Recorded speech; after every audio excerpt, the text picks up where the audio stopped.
Okay.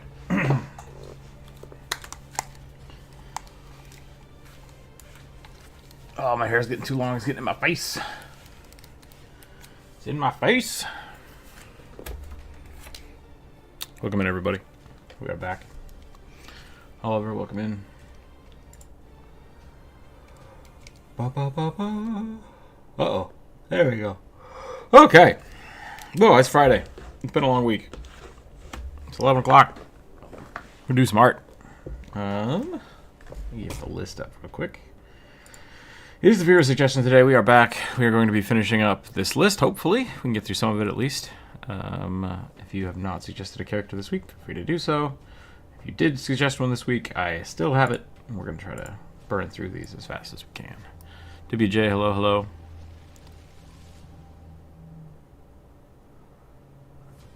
Bummer. Sorry to hear that, WJ. Let's warm up with a rugby sketch. Oh. There we go.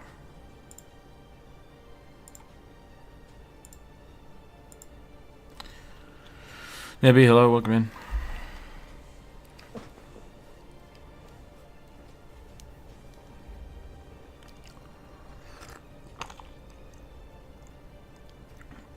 Flooding a lot of places, huh? Interesting. It got some rain here yesterday, which is nice.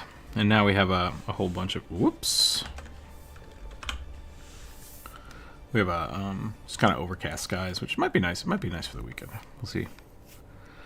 What's today's rugby? I haven't decided yet. Maybe a demon rugby? Oh, you know what? One of the suggestions from yesterday that got a little late for the Patreon members was like a Roman oracle. So maybe I should do an oracle rugby. Or we could just start with that one. Just get it out of the way. Maybe we'll do a little bit of a demon rugby. Demon rugbies are fun.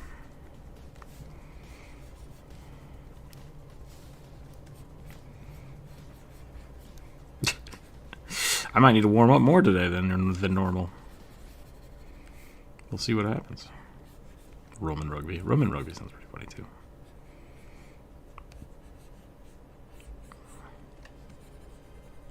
Yeah, we're definitely gonna have to warm up a little more than normal today. It's been one of those weeks.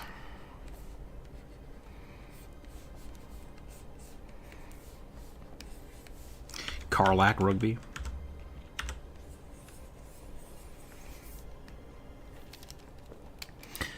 Woke up at 4 a.m. Weird. Yeah, I hope you're staying safe. How do I get my character drawn? Gatorman, welcome in. So essentially, you just have to put a one-sentence description of your character in the chat. Doesn't have to be D&D. It can be like Pathfinder or Star Wars or whatever, as long as it's a tabletop RPG character. And then I put it on a list. And then when we're done, we roll dice, and whichever dice number we roll, that's the one that we draw. So it's a little bit of a lottery thing. It's a little bit random. We let the dice gods decide per tabletop RPGs. And yeah, that's it. That's all you have to do. You just have to suggest it.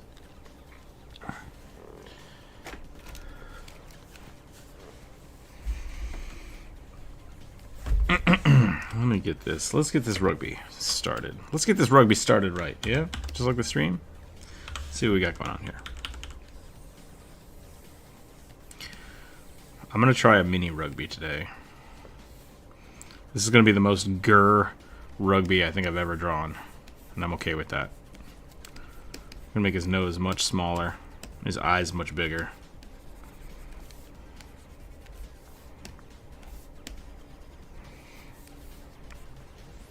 For no reason except to do it. Just because we can.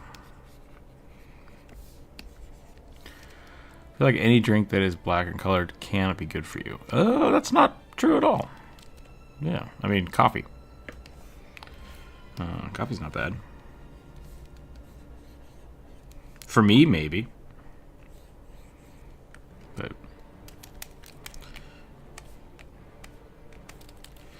yeah, I would not run with that generalization. Tea is black.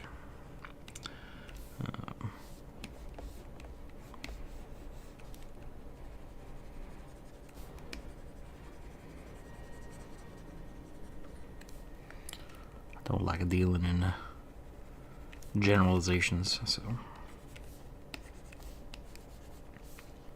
A Chilby, yeah. Oh, okay. Apparently Aggie just exploded.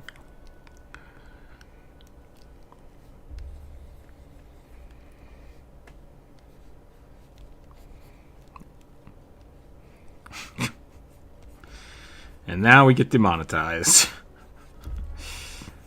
How you doing, Inferno? You are on the internet.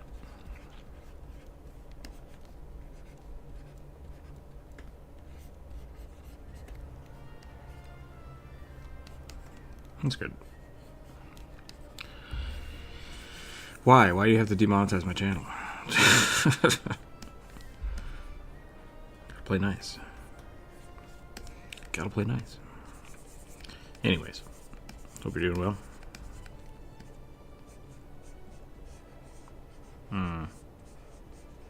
No, I'm down for a chill Friday because I'm gonna have to bust out some stuff and then get out of here. So no villains today.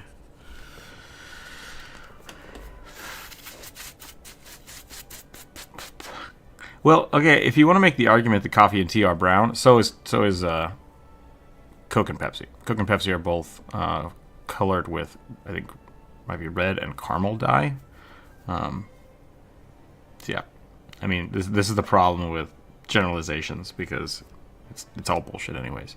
If you want to say Coke and Pepsi probably aren't that good for you, I would agree with that because that's a little more specific. So yeah.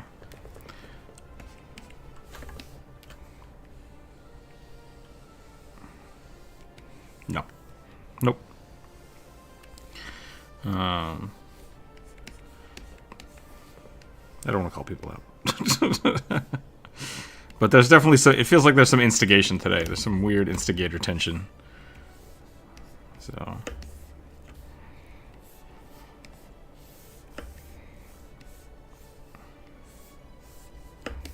Which I want to get rid of. I want to get rid of right now. So I'm going to draw a really cute, stupid looking rugby.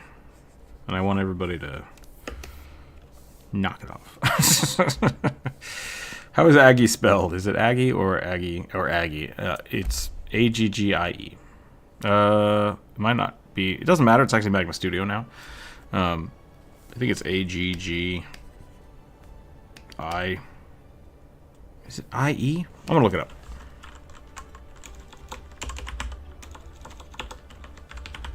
It is A-E. Or IE, sorry. Aggie.io is what I was using for a long time. And now when I go there, it takes me to Magma Studio. So, who knows? Should be able to find it if you type in Aggie.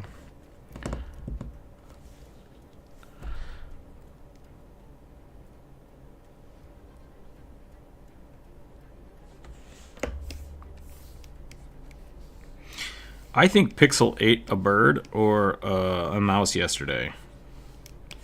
He came back in the house. No. He came back in the house and started doing this weird, like, I thought he was choking.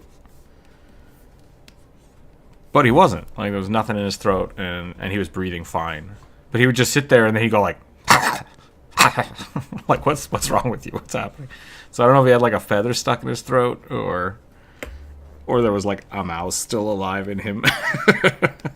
But it was just like, cat, you'd better not vomit a mouse on top of me. I'm going to be real mad at you if you do this. Yeah, like, that was the sound he kept making. It was just... It's like, what is that? Is that a choke? Is that a cough? What are you doing? It scared the hell out of me. But he's fine now. Now he's just totally fine.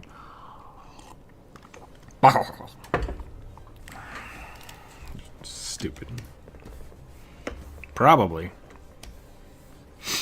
Alright, that's a pretty cute rugby, if I do say so myself. Can we go more derp?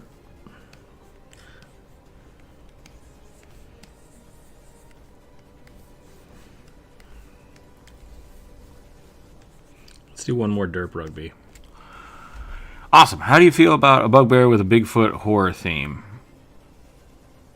Like a bugbear, but more like leaning into Bigfoot the creature, or just like the weird foot fetish thing? Because feet cost extra. I charge you for that. I'm just kidding. Yeah, no, Bugfoot. Bigfoot playing as a Gloomstalker, Ranger, Swashbuckler, Bugbear. Something about monsters lurking around. I dig it. That's really cool. I'll put it on the list, and hopefully it will get rolled.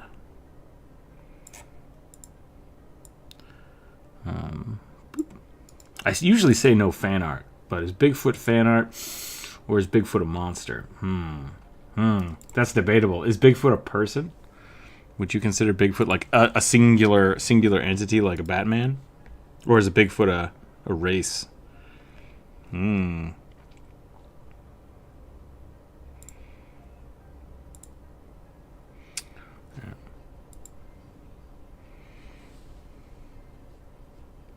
It is on the list for you, Gatorman. This channel's amazing. Thank you very much.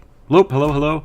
The goblin doesn't look like a goblin. But he's a bugbear. He's technically a goblin, but he's wearing a bugbear costume. Because that's what he do. He wants to be a bugbear. So, yep. Well, it's not got no arms because his costume is made out of a rug that was made out of a bugbear. I mean, that's debatable. I don't know if that's even a thing. Well, damn it, Inferno, stop fighting with me. You're just instigating shit. Bugbear can use Mage Hand. That does not mean he has telekinetic powers. Those are two very different things. He's not Carrie. He can't summon waves of blood. But I will give him Mage Hands. So that is the debatable part of it. If you think Mage Hand is telekinetic, which I don't think it is. I think we've argued about that enough on the channel. I don't think it's technically you could definitely flavor it telekinetically, like if you wanted to do that.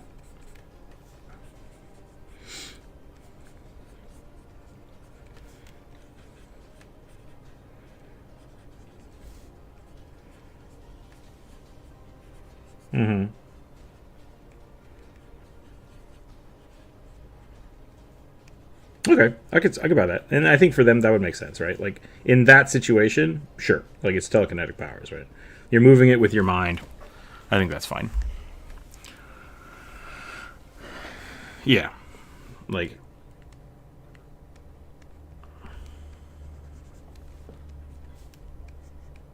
yep. I think that's a legitimate way to look at it. I think that's fine.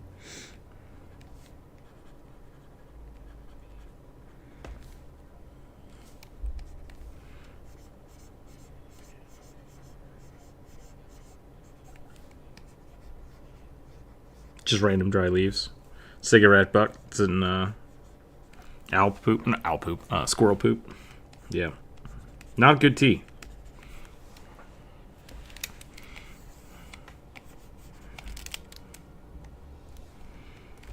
If you don't draw Rugby's eyeballs, I just discovered he turns into a beaver.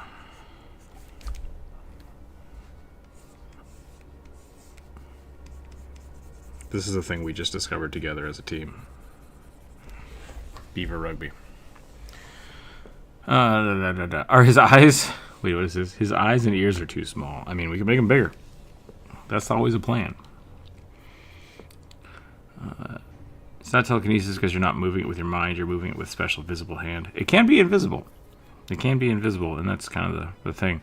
And also, are you controlling the hand with your hand, or are you controlling the hand with your mind, and then it's just telekinesis with extra steps? That's the problem. Like, so... Mechanically, I don't think it's telekinesis. It's magic, because that's how the mechanics work in the game. But fundamentally, they are exactly the same. Like, there's no... the effect and what actually happens, which I guess is the effect, sorry. The effect and how it happens are the things you have to argue about. But mechanically, they're exactly the same. So, does Fireball create fire, or does Fireball ignite shit in the air and make an explosion? You can argue about how that works thematically, whether it's physics or conjuration. But at the end of the day, it doesn't matter. So, as long as it's all flavor. Bigfoot, like the monster. There are tons of Bigfoot lore in the area of Louisiana, mainly in the form of the Fouke monster? I don't know how to say that. F-O-U-K-E. I don't think I've ever heard of that, called that before. Telekinetic feet, yeah. I think we talked about that on Wednesday, maybe yesterday. But Druid, welcome in, by the way. I think I'm warmed up. I'm going to put up a poll so we can pick the next color of pen I use for the drawings.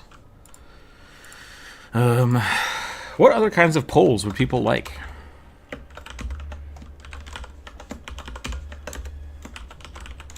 Purple.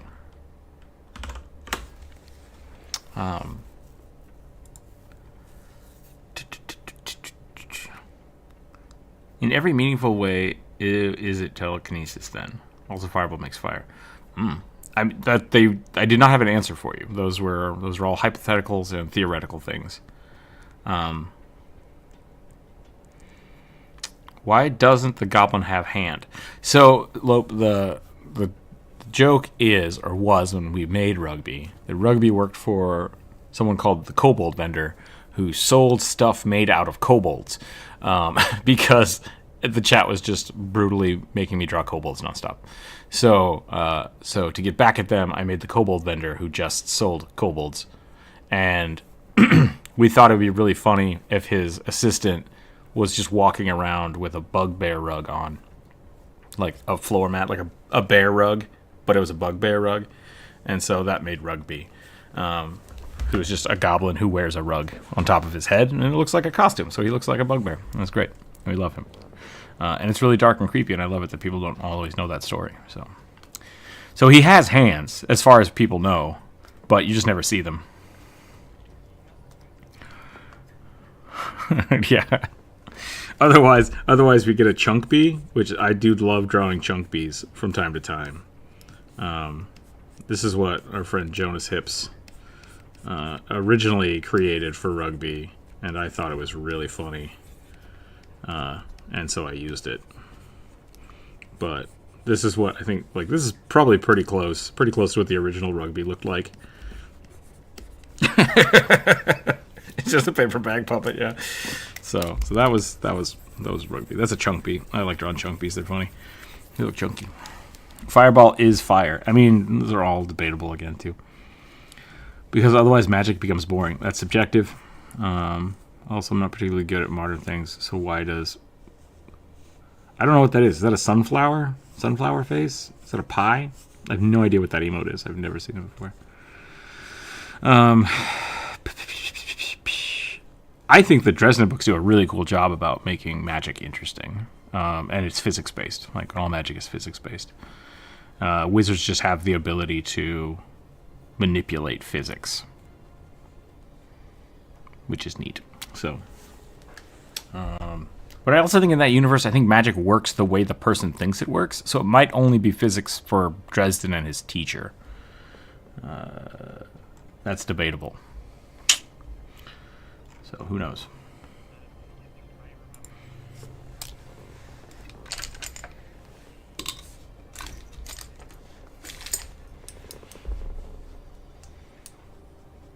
Yeah.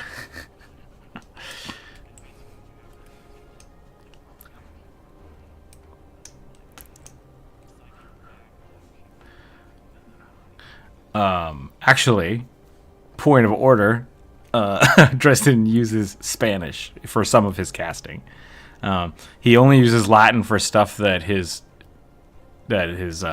teacher taught him. I think he uses. Maybe he doesn't use Latin for it, but he uses a lot of Spanish, and he also uses like made up words. Like his produce flame cantrip is flickumbicus. Yeah. So I think they said if you use a language you know, it's like sticking your brain into a light socket. Like it's just because it's unfiltered magic. So, and he skipped Spanish one day, and then that's when he started using magic after that. Like, at least his fire spells. It's like I think he uses fuego or something to that effect for fire. What are we sketching? So, Druid, I'm not sure, is probably warming up right now. I just doodled all of the goblins, which is my normal warm-up. I just rolled a 4 with a d20. So now looking at our list, I'm going to be drawing a blind hobgoblin fighter, psychic warrior. So I guess we're drawing more psychic stuff. Because the dice gods like to do me like that. Magic is magic. If you think too deeply about it, your brain becomes tangled. Yeah. So we used to have I used to have a saying when I was back at the university. Magic is lazy. Like, if you can only explain that something works because magic, then you're not thinking about it hard enough.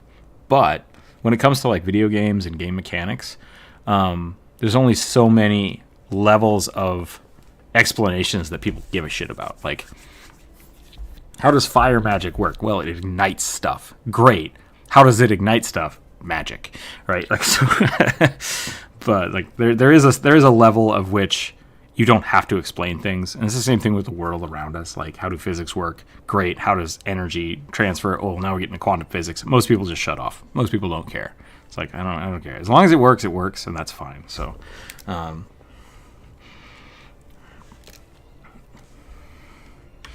yeah, and chemistry and combustion formulas, but yeah, that's what we did yesterday for like 2 hours. But as a writer, as a creative individual, like when you're sitting down to create your world or your systems or your games, I think it's good for you to do that. Like, you as the author, creator, should know where your magic comes from. Because if and other genres do this as well. Like, oh, this person can create fireballs with their minds, nanoparticles. Like, there's a point of laziness to it. So you should know how that stuff works, but you don't always have to make it, mainstream knowledge.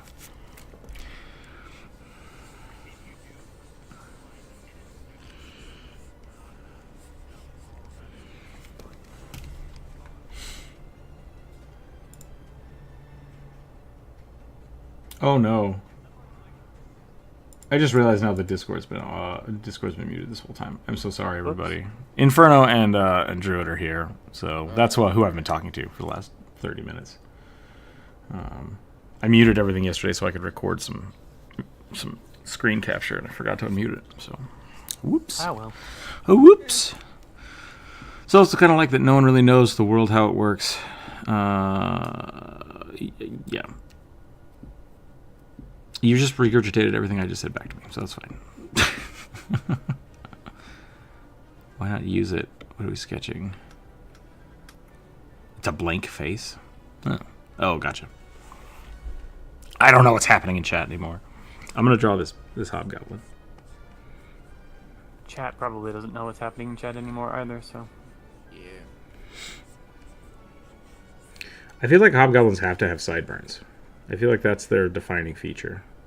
Sideburns or mutton chop? Mutton chops, I guess, more okay. Precisely.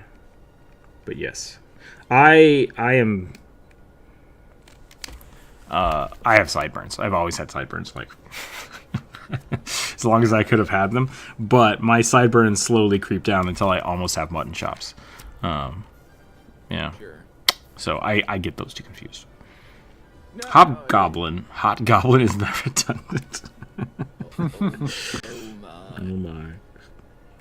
So was that a confession, Rook? Is Rook a hobgoblin? I mean, I've thought about that. I think the person, like, if I ever did another like the kobold vendor is almost a self-portrait. I'll put it that way. When I drew the kobold vendor, it was very much me just like interjecting myself into the drawing and being like, "Fuck you guys, I'm done drawing kobolds for a little while." There's just so many of them. The 5e hobgoblin is very different from the Pathfinder hobgoblins. Yeah. I can't remember which one I like more, but I remember liking one of them over the other. I think last time we had this conversation, I think that you had come to the conclusion that you like the 5e hobgoblin better. Yeah. Because the Pathfinder, especially the 2e Pathfinder hobgoblin, is really just a tall, not in a funny or good way, a tall goblin. Still got the weird football head. The proportions feel off. I'm gonna look it up. And yeah, Corvus. Oh yeah, no, that's gross. Corvus complains about it constantly. It's a person with a goblin head, which I'm not. Yes. That's not what I want. I would tend to agree, but if we're talking like the pure mini little nasty goblins, I do like the football-headed Pathfinder goblins Yeah, same. a lot. But I also I feel like also- the Pathfinder hobgoblins are really just like they're just powerful goblins. It's like that's what happens if you let a goblin grow up to be more than like 5 years old. Yeah. New headcanon, all goblins are just baby goblins. Mm-hmm. Bugbears are Yep. just well, once again grown up but really beefy. Yeah. Maybe they grow like sharks. Start off real like small and skinny, and then like they hit maturity and Just get get like real big. properly proportioned. Yeah, they get big, and then like they keep growing, and they just like hulk out. They don't get longer or taller. They just get fatter. Indiscriminate growth on a goblin. I could see that. Well, I mean, that's kind of what giant really comes. Like the giant creatures? No, like the actual people, their bodies just don't stop growing. Oh, okay. Gotcha. Yeah, that would make sense. Because I could see, like, that's something I liked about, like, old giant lore, is, like, giants just don't stop growing, and so they just become, thousands of years old, and they just get bigger and bigger and bigger and bigger. Till they're the size of mountains, and then they just sleep all the time. Yeah. 5e hobgoblins can be a little too cat-like sometimes. I could see that. John, welcome in. Oh, I'm sorry. You were the one that said that. That's a giant sleeping. That's just hating against short people. Why are there any short goblins? Or, sorry, I was going to say, why aren't there any short giants? That's what I was trying to say. My brain just stopped. That's discriminatory. You defaulted to Fury of the Small. Mm-hmm.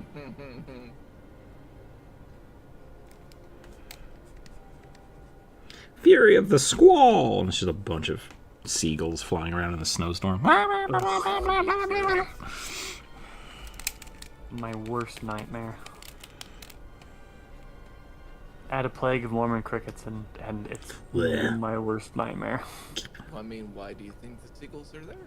That's Obviously, fair. The crickets. Would you rather deal with a million Mormon crickets, or have to be present while the seagulls eat them all? Do you want them to hang around, or do you want them to get eaten? Those are your options. I suppose I really would rather take the seagulls. I was present during went to the Oregon coast. Was it the Oregon coast? I don't remember now. There were a lot of dead crabs, and seagulls were just going nuts. And I was like, this is unpleasant.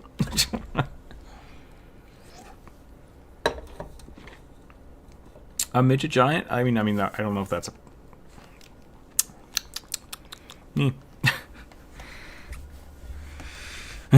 Goliaths are tiny giants, technically. Yeah. Yep. How tall is Rugby actually? Rugby, I think I've quoted him being like 3 feet tall. He's got a huge head. He's got a big head. They're 4 bananas tall. Yeah, bananas for scale. Once in 5e Goblin lore according to canon. What? Is that a question? Yes. Okay. Love using goblinoids, so I read up on them a lot. Sure. Yeah, you can spout some goblin stuff. What do you think about dwarves in fantasy, like where humans born really short with stack? I don't know. I'm not a big fan of like there's the argument for inclusion. So like I know there was a big stink when people started dealing with like the they included like the combat wheelchair.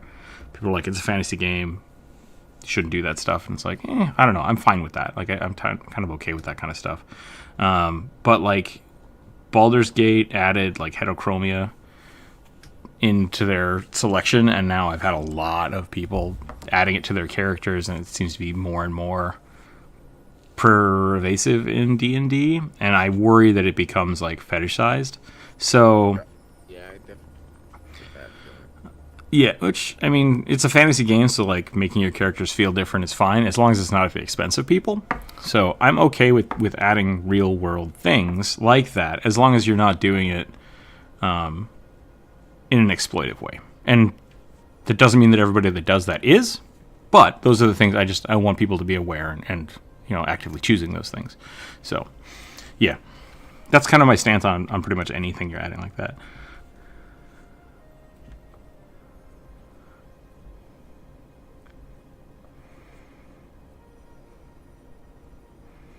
Scumbag, I don't think that's fully an appropriate way to say that, even if you're trying to be funny. I don't think that's... I don't think that's appropriate, so I might remove that comment, but...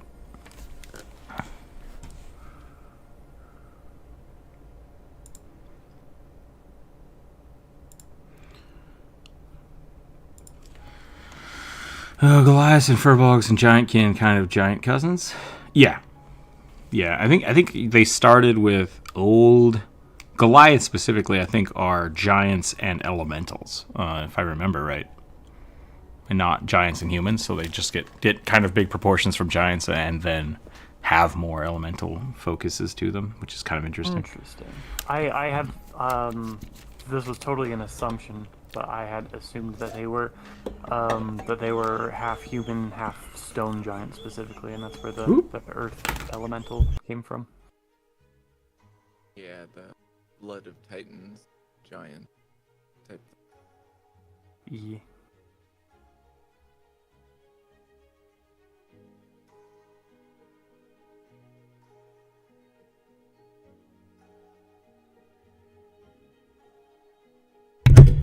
People keep calling me and trying to buy my house. It's very frustrating. Oh, I mean, yeah. People try to do that over at my too. I'm not trying to sell my house, by the way. That's the point. That's why it's annoying. People keep calling. Okay. I think heterochromia has always existed, especially in OC. Probably. I mean, the big thing about it, like... Just not like a key thing, right? In the past. Yeah, the thing is that heterochromia is a condition that can happen to people IRL, and it's usually associated with massive eye trauma. Not always. I mean, it can be. Yeah, it can't just not be always, a genetic thing, and that's what I'm trying to get at. Is like it's less than 1% of the population has it. So it's like, yeah, great. We should give people the option to represent it, but then I've seen way more than 1% of the people selecting it. Does that make sense? Yeah, So it's just, ooh, this is cool. Yeah. And there's a lot of I used to see it a lot in some of the furry communities because it is way more common in dogs. Like that's totally fine. And so a lot of people will pick that for their furry OCs, and it's like, okay, I get that because it's way more common in dogs. But it's one of those things that looks interesting. It's like putting a scar on somebody's face too. Like it's just like visual interest. Yeah, visual interest. It looks cool. It's great. But are you doing it because it looks cool, or are you doing it because it's trying to be representative of something? And I'm not saying it's bad. I'm just saying you should be aware of that. It is a thing. It is a real thing that happens to people, and not everyone's like super excited and thinks it looks awesome. So, and just hear me out. I'm not saying you shouldn't do it with your characters. You can absolutely do that. I have no problem with it. I have no problem with wanting to play a character that needs a combat wheelchair. I want people to be aware that like these are real things that people have to deal with and be sensitive about them. That's it. So, yeah. So, I'm not saying anybody's bad for choosing those things. I just want people to be aware of why they're choosing them and not to fetishize them, because that is a thing that happens. That is a thing that happens. And, yeah. I do think it's very interesting that heterochromia is making a comeback, because like it absolutely is. It's not just that it showed up in Baldur's Gate. Like it's showing up in a lot of OCs. Again, the last time this happened was in the 90s, which means that it's basically following the fashion trend, because modern fashion or fast fashion is returning to the 90s, which does indicate that it has been fetishized, which is all the more reason why it's important for us to like actually have this conversation and be like, just Not saying you can't do it, just be cool. Yep. Just I'd like be that. cool about it. I've noticed that a lot of more Asian games since the about 2010 plus have all in their character creation had the ability to have a transforming. Yeah. But And Something like added with that is like the anime girl eye patch. That was another one that was kind of the same thing. Yeah. It's like, do they need an eye patch, or do you just have an eye patch because you think it's cool? And it's like, that's a little weird to me. That's a little weird to me. So I'm gonna catch up on chat real quick here. From that point on, we have 3 races called the Goblinoids, and even though they are not related by blood, oh, interesting, they're not related by blood in 5e. That's weird. Slaughter them or gods and enslave them. Okay. Scumbag says, that's fair. I was trying to say the combat wheelchairs are 100% fine and appropriate for the table. The fight against them is baffling to me, considering it's a fantasy game. Yeah, and sorry. Yeah. Just the way you phrased your comment, I removed it. It's totally fine. I think you're fine in saying that.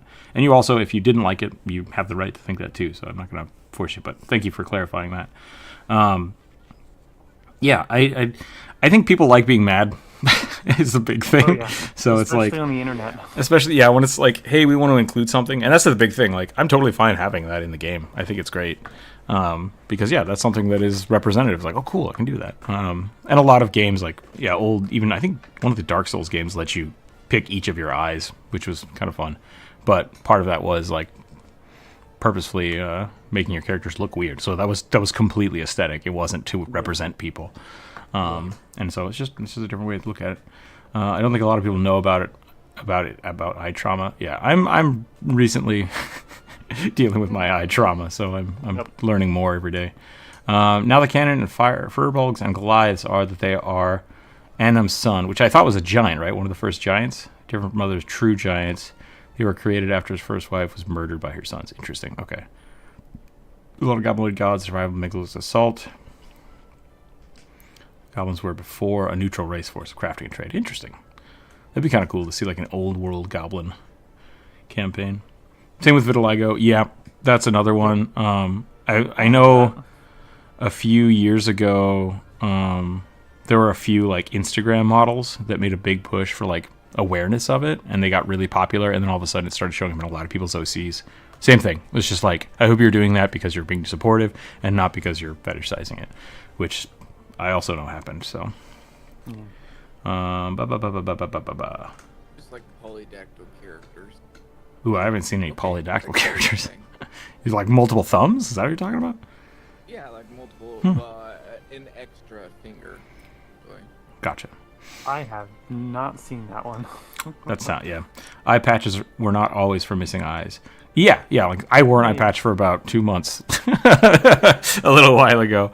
Protect eyes. Yeah, and like there've been a lot of characters that have had eye patches for different reasons. Like there's even I'm thinking of the Ghost in the Shell. One of the guys has a cybernetic implant, but when he's not using it, he has an eye patch for it. Like Kakashi always covers one of his eyes for the same thing. Yeah. It's like you can definitely do these things. Like just by having it does not mean you're being exclusive or being insensitive, and that's what I'm saying. It's fine to have these things. Just be aware that like I've had people that have been really amped up to play a character with a battled wheelchair because they think it's fun to have a character that's paralyzed, and it's just like, that's a little weird. Like, why did you say it like that? So just that's the fetishizing part of it. So just be sensitive about it. So who knows? Being like praying inside of a automaton. Yeah, that's fun. That's kind of interesting. I think another way to look at it is kind of like knowing your table and knowing what kind of game you're playing. A good example of that would be players. Talk with your other players. Yeah. Like make sure you're just playing a game you're comfortable about things. Why is her forehead so big? Whose forehead? the hobgoblin? Was this supposed to be a lady? Because I missed it. Let me look. This says fighter, so no gendering. I gave them a big. I just gave them a big eye cover, like Daredevil style, because I like that. And I'm gonna put a thing here. I've been chit chatting for so long. I've stopped drawing. So let's go ahead and get that set up.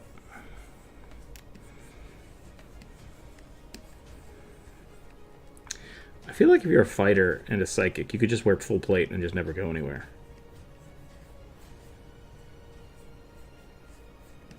Yeah, probably. A good example of this, I think, was, I remember in high school,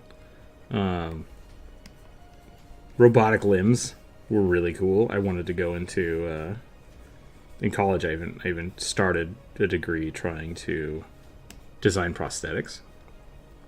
Really, I just loved the idea of building robotic limbs and stuff, and it had nothing to do with actually helping people. So that's why I left that. It's like, I don't actually want to be a doctor, it turns out. I like making robotic shit. So, like, kind of figuring that stuff out.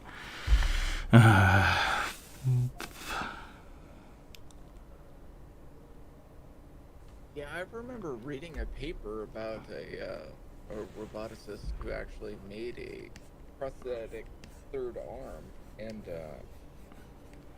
lived with it for like a month or so. Interesting. I love that stuff. That stuff is really cool. There is a little bit of the fantasy element of like trying to live a life that you don't have, right? Like, so I get that. Yeah. I get that. Again, that's not inherently wrong. It's not inherently wrong, but it can be insensitive if you're not careful about it. Playing caricatures of people. That's kind of the point where things start getting really, really bad, and I think you should be careful of. Yeah. I kind of look at it like this. There's kind of a big influx of like isekai anime and manga currently, and a lot of it is like this author gets isekai'd into their own story as their villain, and there's a very interesting takeaway from that, and like the takeaway is, are you like you are writing a story, but like, are you intentionally making a character's life shit? Sure. If you if you are, that's probably not great.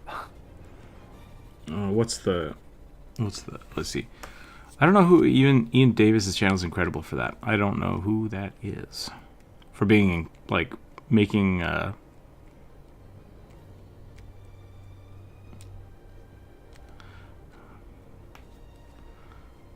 there was one character in a series that I was reading that met their quote-unquote maker, and was asking why their life was horrible. Gets more readers. Well, the artist was like, well, I just had a really bad day one day, and I made your character. Yeah. There was we've talked about this before, like when I was doing a lot of animation. Animators are kind of sick people. It's fun to draw your characters getting hit with rakes and slipping on banana peels. Like, it's just fun. It's more interesting to have crazy dynamic things happen, but like, it's mean to the characters. So who knows? Yeah. Who knows? Nobody. If you write a story where nothing bad happens, they're kind of boring. Like Dresden. Just to bring it back to Jim Butcher, like. Jim Butcher tortures the hell out of Dresden, like, and it's not always like maliciously, but just like, oh, wouldn't it be funny if Dresden just hasn't slept for 3 days? It's like, why are you doing this? Like, don't start the book with Dresden hasn't slept for 3 days. Yeah. I would argue though that Dresden has a much stronger character because of all the adversity. Yeah. Yeah, I mean, it also humanizes them a little bit. Like, it gives the readers something that they're like, oh, yeah, I've been like that. I know what it's like to be that exhausted or that tired. Instead of like, oh, it's so bad for me being the prince of a planet on this place, and oh, my life is so sad. It's like no one can relate to that. Like that's stupid. So. Oh my gosh, I had to eat strawberries instead of the grapes that I really love. I feel like I'm a D&D sage. That could be true, John. Yeah. You are intentionally making characters' life shit. Spider-Man writers. yeah. Spider-Man's a good example of that too. Kind of like it humanizes people. But that being said, like there are also there's a little bit of just malicious intent when it comes to like Daffy Duck or Wile E. Coyote, right? Like yeah, absolutely. Like I'm not saying you can't challenge your characters. I'm not saying you can't write your characters for what the story needs. I'm just saying, like, if you're making a D&D character, especially, and you're making decisions about how their life is, and the only reason is because is their life was garbage because that's what you want in order to play a grimdark character or a total I lost the plot. What? No. Sorry, Drew. Don't make shit characters just for the sake of making shit characters. You don't make disabled characters just because you think it will be cool to have a disabled character. Okay. You don't write challenges for your character for the hell of it. You write it because it's what the story needs. Because it's good for character development. Like it's part of it needs to be part of the character. Yeah, and I think that goes back to the caricature thing, right? Yeah. So yeah. Just recognize they are who they are. Yeah. Right. Maybe another easy way to look at that is like, what funny accent do I want to give to my character? Oh, I better make them Irish. It's like Character voice. Yeah. It's like don't give them a backstory just so you can have a silly accent. Who knows? I don't know what I'm talking about anymore. Let's change the subject. A lot of malicious intent for Spider-Man. Literally everyone hates him in comics. Like the people in the universe.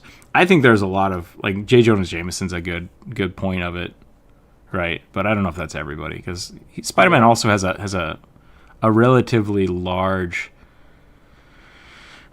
Maybe not. There have been a few different comics because there's been a few where like a lot of New Yorkers kind of are sick of him. Like every time you're around, shit happens, and I don't like that. But there's also a lot of like New York loves him because he's a local superhero.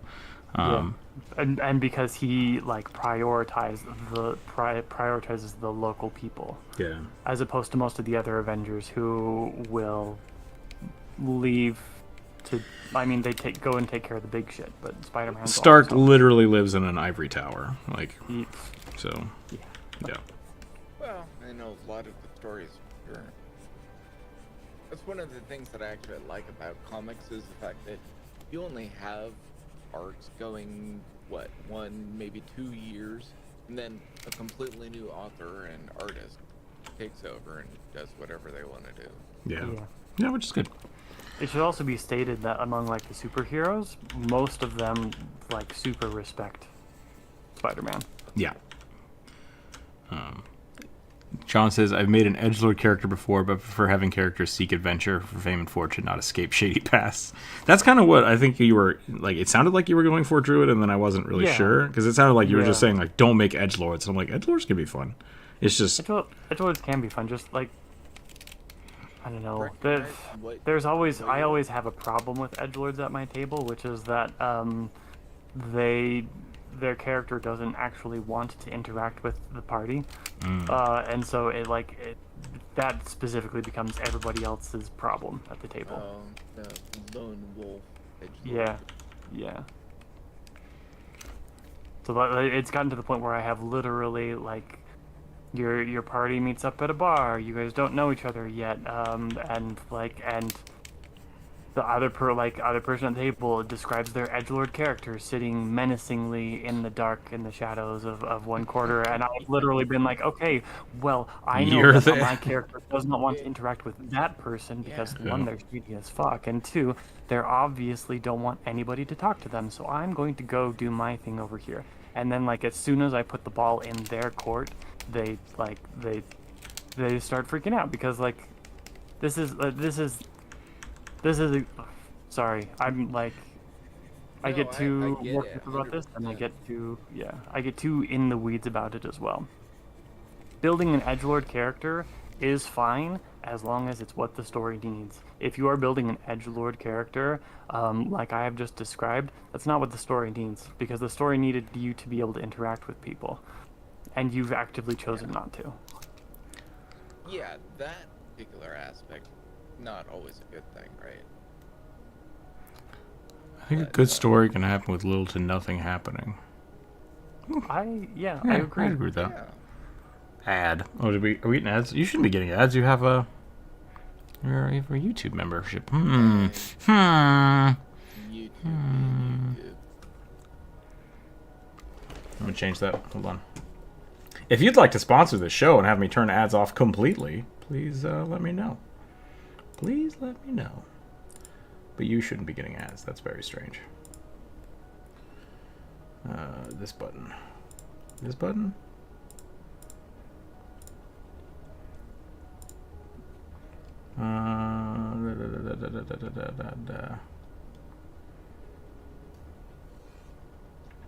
That's weird.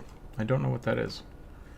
That should be, yeah, it's on the normal ad thing, so I'm not sure. Sorry about that. Like Toad and Frog? I don't know what Toad and Frog is. Buffy the Vampire Slayer? Lots of weird stuff happens in Buffy. Yeah. You sound like John Krasinski? John Krasinski. I know that name. I can't place it. It's a director, right? My last character had one arm, so because the minis fell off. No other reason. Oh, you matched the character to the mini? Okay. That's kind of funny. I don't hate that. That's not a bad reason. Yeah. Waiting for Godot, for example, is a good story where nothing happens, but it's not heroic or exciting. I was watching a little thing about No Country for Old Men, which I would say is a good movie. I did not enjoy it. I'd probably enjoy it more now if I watched it, because I was expecting something different when I watched it the first time. But there's not a lot of talking in that movie. Like it's all just kind of rambling. Remember, YouTube has the right to play ads even when the YouTuber makes no money. Oh, okay. Yeah. That's YouTube fair. being YouTube. I mean, Twitch does the same stupid thing. So. Yeah. The Office and The Quiet Place. Okay, cool, yeah. Okay, that is who I thought it was. Nice. I see Arthur from The Tick. Yeah. Arthur Mothman. Arthur Mothman's great. I've spent way too long on this character, and I need to move on. I need to make them a psychic-looking fellow. I'm going to give him a little more of a neck guard. What was that scientist's name that made the ginormous pants for that guy that got turned into a dinosaur? Well, Dinosaur Dan was the reporter, I think, that accidentally got turned into... I don't remember the scientist's name. Put on the giant pants! This will solve everything! Put on the giant pants! Then got lit on fire by a lightning bolt. Oh, the humanity. It's a good show.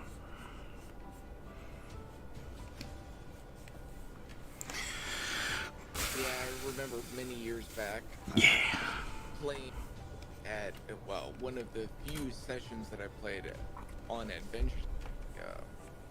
We were all really young and stupid. The GM was old and crotchety, which was great in retrospect, but we had at least one of those characters that was like super edgelord and everything. Mm-hmm. And I said out of character to the entire table, I go, you know what? My character is gonna be the best friend of this edge over here.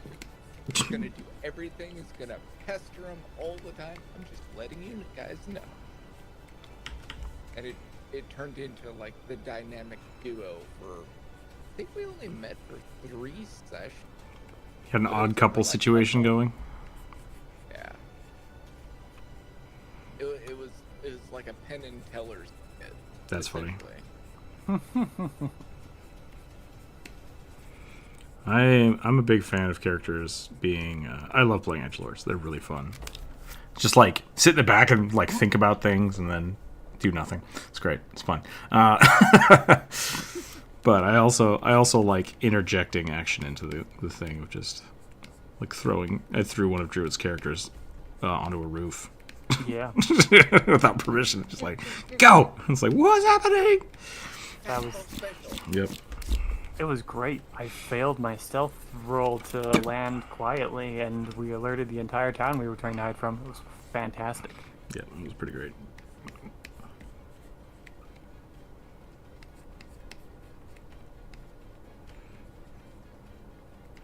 What was the last character I was playing?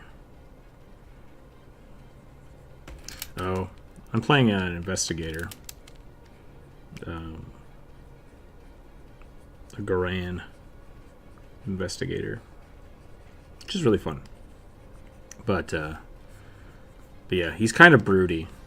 And I want to make sure I don't accidentally go full Batman with him. But I'll joke about that, like when we're hanging out. It's like, okay, I punch this guy in the face. I get really rough and tumble, and I'm like, no. I'm gonna have a real conversation. Like I have to have a real conversation with this guy. Sounds like a take an Arthur situation. Yeah.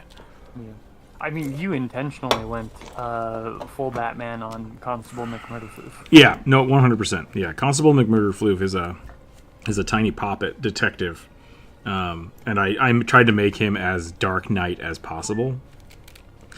So like I put all my points in intimidation, and he's got a enchantment on his armor so that if someone is scared, like he basically has the fear toxin just like built into his costume.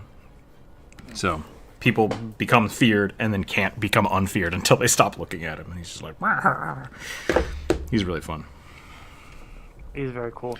But also I feel like he is setting appropriate because like he wasn't trying to meet up with a party in a party of people he did not know in a bar. He joined a mercenary guild specifically. So, specifically to solve crimes. Yeah, specifically to solve crimes. So like that's something I will do. Like he's not really edgelordy. He's just because he's kind of silly. Like I tried to make him look like Conan the Lion, which I think was great.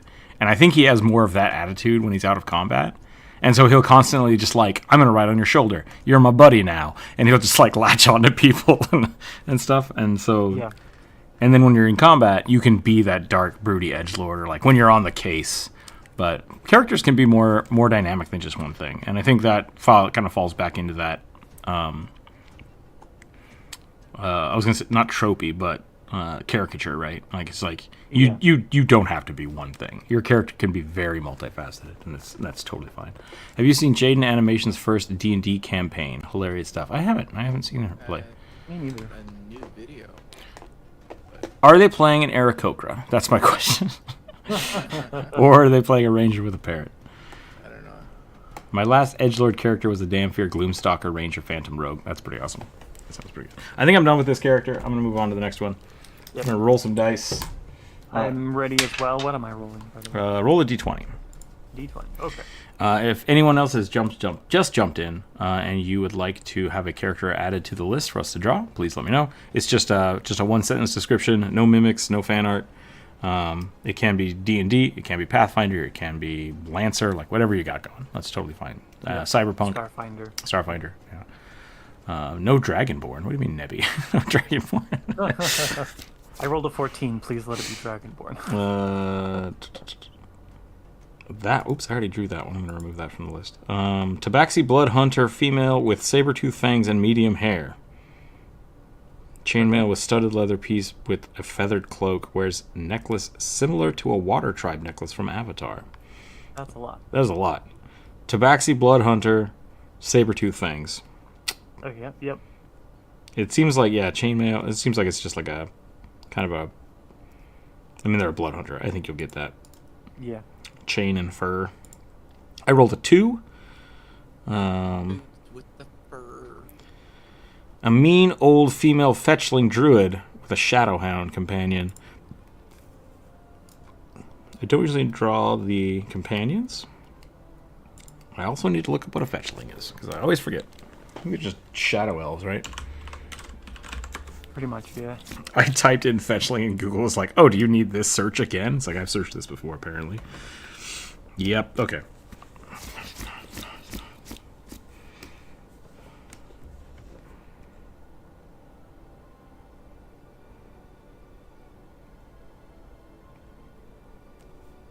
What is happening here?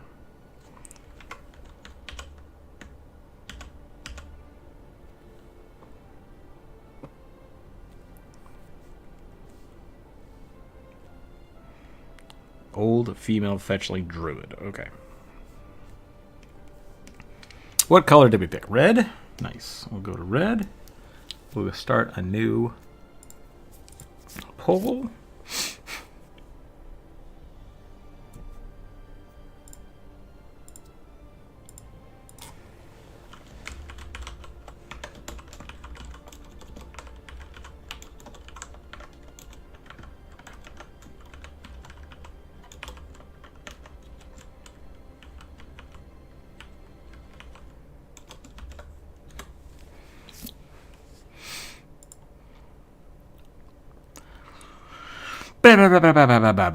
Wound up being the only survivor in near TPK. That's rough.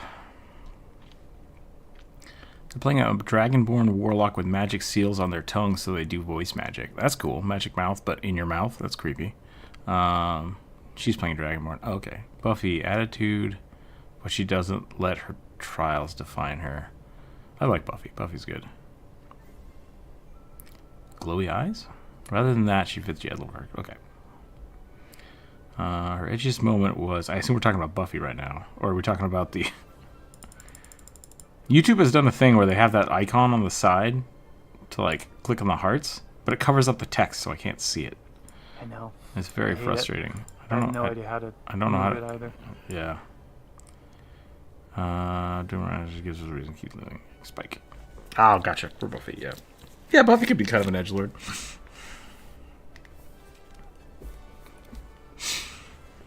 What am I drawing here? Okay.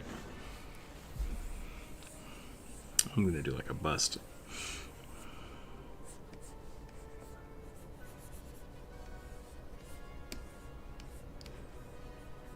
Fetchlings have pointy ears?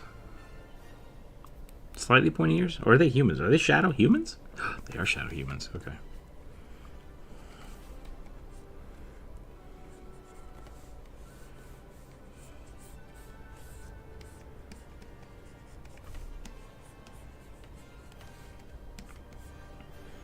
I'm going to give her kind of big eyes.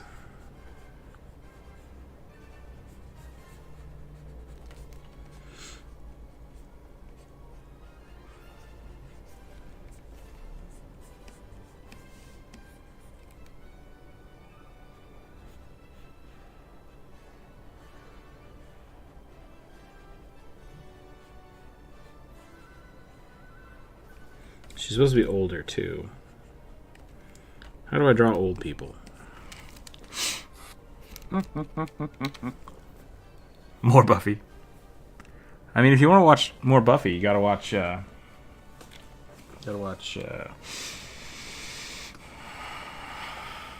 Angel. You could watch Angel. Yep, that's an option. And then you have to watch Firefly. Oh yeah.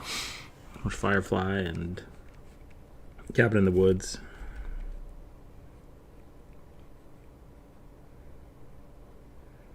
I still don't know if that's actually been confirmed as a thing, but I dig it.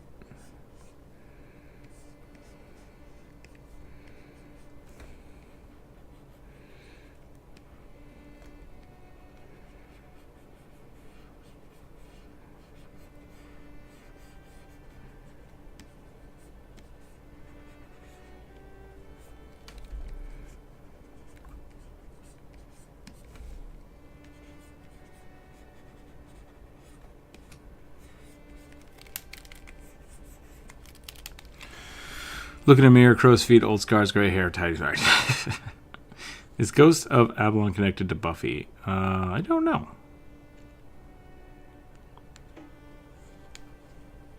Any builds that lead themselves to stealth and mystery whilst being divine. You're asking if there are any? I mean, you could just do that with like an Asimar rogue. Yeah. Or you could do the investigator with the champion dedication, or just be a paladin. The investigator, or not the investigator, the inquisitor used to be kind of like that. But it was more like a Van Helsing thing than anything else. I don't know how divine that was, but you could definitely be attached to an order.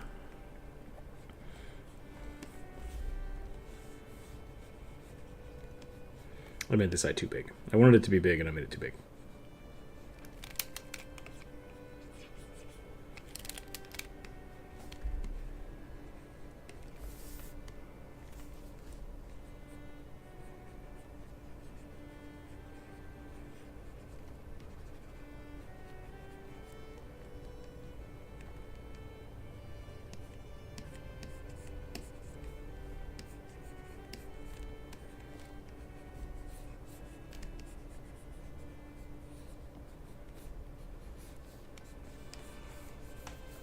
Sorry, Drew, I might be creeping in on you here. That's fine. I'm actually not taking up too much space with this one. Let's see if we can get pen size down a little bit. Play a Fallen Asmar Investigator Rogue. Yeah, that'd work. Divine Wizard would be fun too. Yeah, I think those are good suggestions.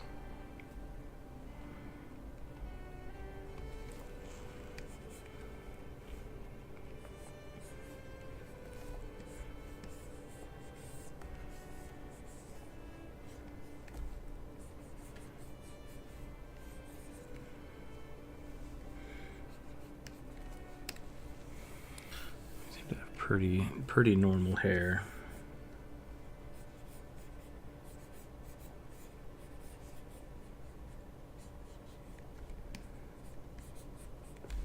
Just darkness, darkness, darkness, darkness, darkness, darkness.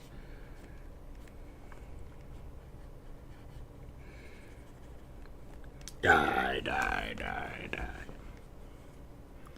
Reaper knew what he was doing. They figured that out.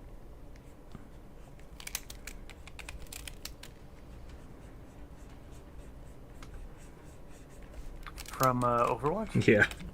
I don't know if Reaper would have been as cool if he didn't just discard his shotguns every time he used them. Just a whole bunch of one-time use shotguns.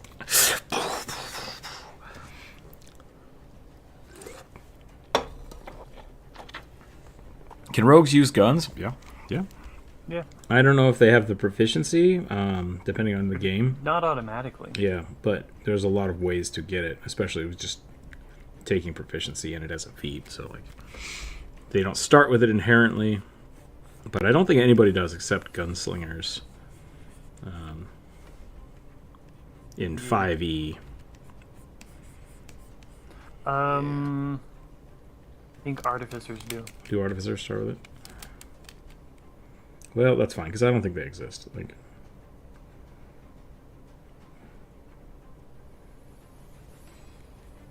if you want to talk about lazy design, we can talk about artificers. But Yeah. I wouldn't even say it's lazy. It's just not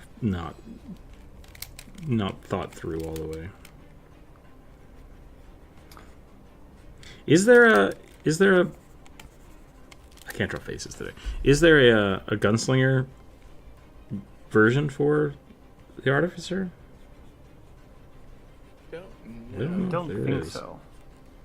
I know I played a game where me and the GM decided that that my character, who was going to be a rogue, but then developed an affinity for guns, like extremely powerful for anything that is a gun, became a guns or variant based upon dexterity versus strength. That's how I think it should be. I think making the warrior gunslinger thing, I never really agreed with either. I really do think it should be more of a rogue feat. Same. But I think that like it really probably should have gotten a little bit more thought from WotC than was given when they just took Matt Mercer's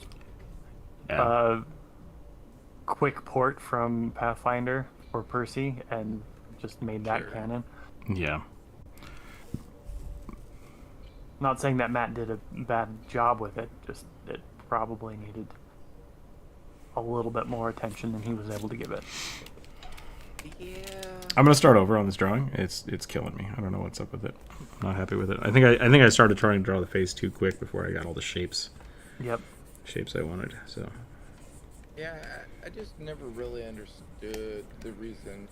I mean, I understand the reason why when they went from Pathfinder to 5, that Percy's character went to a fighter base, right? A strength base. But Yeah. I never agreed or understood the reason why. Oh, well, I mean, we're gonna make a gunslinger that's gonna be strength based. I think the reason they probably did it, and this is complete speculation, is just the way fighters get their feats. Gunslingers have a lot of things going for them, so it was probably the easiest way to get a highly technical character built was just using the fighter. Because if you went rogue, like, it gives you lots of skills, but not lots of functional abilities. Yeah. And it's really hard to make a rogue that's like, I'm specialized in exotic weapons. It's like, well, Sure. you also like getting all of the sneak attack damage and stuff doesn't facilitate you running around blasting people. You can definitely do a rogue with a gun, Oh yeah. but it makes like the flintlocks and things way more sense, more like the way the hand crossbows work in 5e. They should have just ported that over and made like special hand crossbow sections. It would also make sense with the bullets. But if Percy really wanted a revolver where it's just like rapid fire, the fighter's a much easier way to do a rapid fire character. Oh sure. Yeah. So- Yeah, my mouse character, rat mouse how it breed, part of their backstory. Yeah, it liked the idea of having multiple one-shot barrels, and made their own ammunition and everything. Yeah, I really like Percy for the enchanting each of the barrels. Like, I think that was really, really smart, and I like that aspect. Yeah. It's something I've incorporated into my games because it's just like, oh yeah, no, either enchant a barrel or enchant a type of bullet that I'll let you basically like reuse. So you can just always do that one type of shot, and you just have to play with it. I really like that. What was Buffy's favorite weapon? Her sword was really iconic. I don't remember Buffy having a sword. Did she have a sword? I don't remember that. I mean, She like, had I a would. weird axe scythe at the very, very end for like 3 episodes. Yeah, I don't think she had anything like. She definitely had different weapons throughout the series for like specific reasons, but I think the wooden stake was kind of her jam. Yeah, Her bazooka was amazing. I remember the bazooka. I do not. Armored Artificer at 9th level, you can infuse each section of your armor. Yeah, that's a good way to do it too. Better just playing Pathfinder 2nd Edition when you're trying to force it to make it work for 5e. However, it's not always the easy for everyone. Yeah, I think I've been playing long enough that it's not hard to like understand how homebrew works. Because really, the thing with homebrew is if you are the DM, homebrewing is easy because you kind of know how everything's going together. And if you need to change something, you have the authority to do so. But if you're just a character, they're like, I'm going to make myself a character, you have to talk to your DM. And that adds a level of complexity because it's like what I want to do in my head, what the DM will allow me is different. So that's kind of where homebrew starts falling apart, is if your DM is not the one creating it. Internet just about died. That's no good. Her witch friends, which I think you're talking about Willow, was really useful. Are you saying that Willow was her best weapon? I mean, depending on the episode, sure. Yeah, I didn't watch Buffy. I have seen every episode of Buffy. It has just been a very long time. Yeah, same. And I've not rewatched it.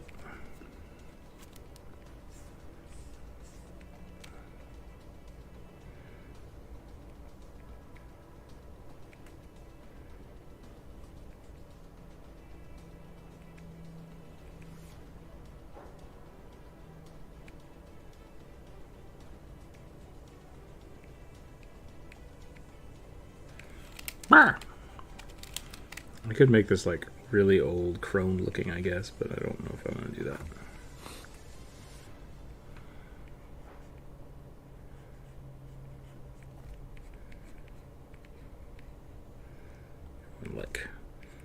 wispy, frizzy hair. Thin hair, I guess.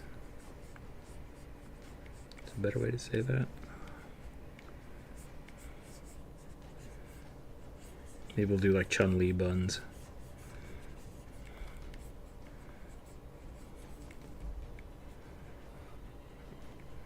I don't have time to braid my hair.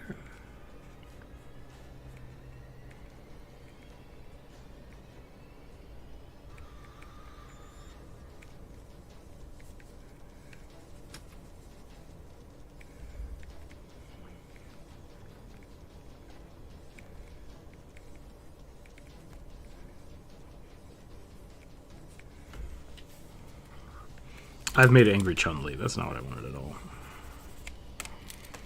I need more references. Oh, that one's really good. I like that. Fetchling shapes. It's just like angry edge sword people.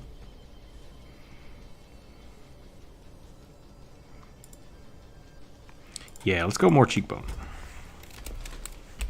Glowy eyes, more cheekbone.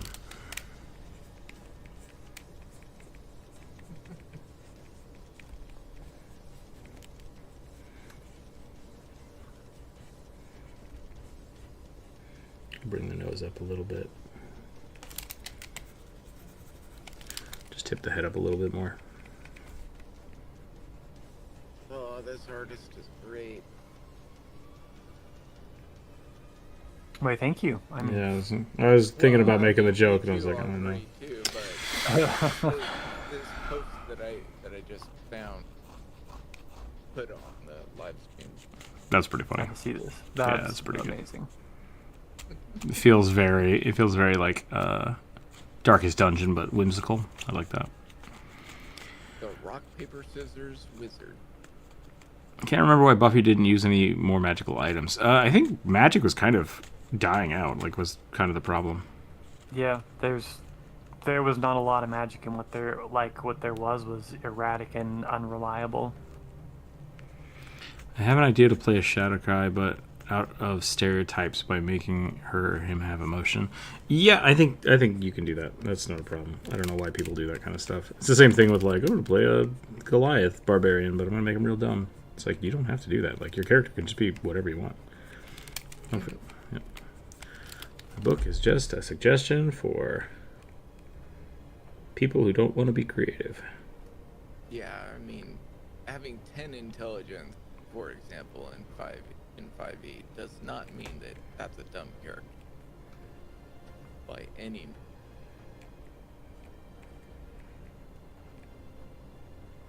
Yeah, you got to get to like a int score of 7 before they're really like considered slow. Subjective. Or maybe intelligence isn't subjective. Maybe it shouldn't be. I don't know. I've been becoming less and less disillusioned. Well, no. I was going to say that. I said that right. It just didn't make any sense. I'm becoming less... Or does crap man. Yeah, I don't know what the hell I'm talking about right now. I don't care about stat scores anymore. Like, just play the character how you want to play it. And let your stats be the mechanical aspect of it.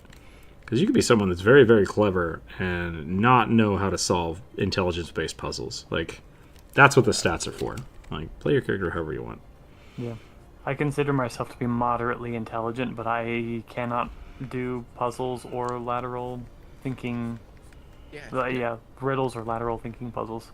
Don't be afraid to just look at your GM and go, I don't have a witty way to do this, but my character would totally make a witty. Yeah. And I've been having to do that with my investigator, because I do have those moments where I'm like, okay, I want this to be like a very intentionally kind of quippy Batman moment, and I can't do that. Like, this is meant for intimidation, and I want to use my intelligence to do so. Like, Quick, everybody pretend I said something funny. Ha ha ha ha ha ha. yeah. Yeah, you know, I mean, Here's what I want people to get from this.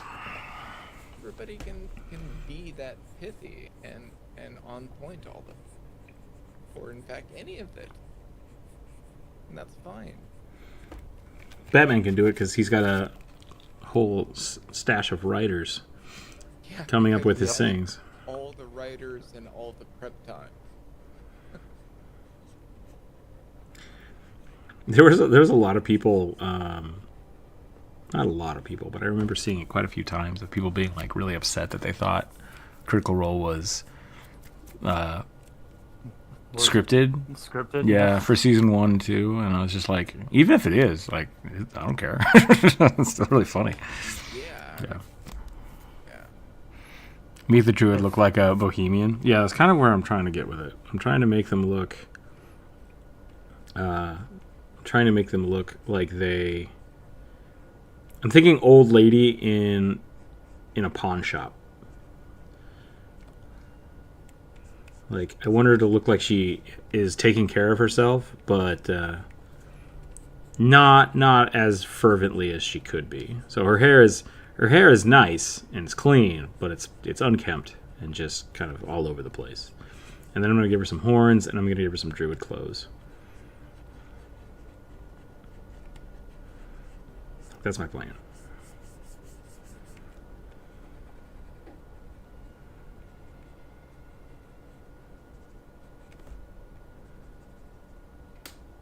Yeah. I mean, going back to the whole Critical Role being scripted and everything, I definitely feel that the different players have talked to each other and, Yeah. you know, oh, hey, I want to do this, you know, go ahead with it, and the other person bounces ideas and go off of it, right? But I can tell you that if you take, just as an example, the question of what the bleep is up with that as a game, that was unscripted. Huh. Yeah, I don't need to defend or acknowledge for them. I'm just Sure. I think there's the thing that's interesting about that is, one, people being upset is kind of interesting to me, that there's this want for, especially like during playing D&D, everything to be unprepared and just spontaneous improv, but at the same time, like, think of things you want your characters to do. And like, I like having witty retorts ready for people. Like, I think that kind of stuff, like that, like little bit of prep can go a long way for making your character way more fun. I'm getting Hades vibes from the character on the left. Thank you. That makes me happy. Oh, I should look at what's her name. Yeah, that's a high compliment. Yeah. What is I don't know. I'm so bad with names. Who's the muse? Shoot, I need to know my muses. What to say? It's Demeter. It sounds. I feel like it's no. Demeter is the. Oh, maybe it is Demeter. Who's? Calliope? She's in the game. Shoot. Oh no. Oh, sorry. Eurydice. Eurydice. There we go. Yeah. Orpheus and Eurydice.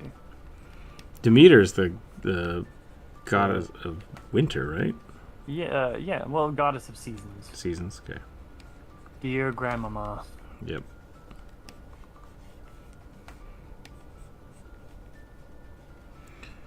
Demeter sounds like what you wanted to say. I think so.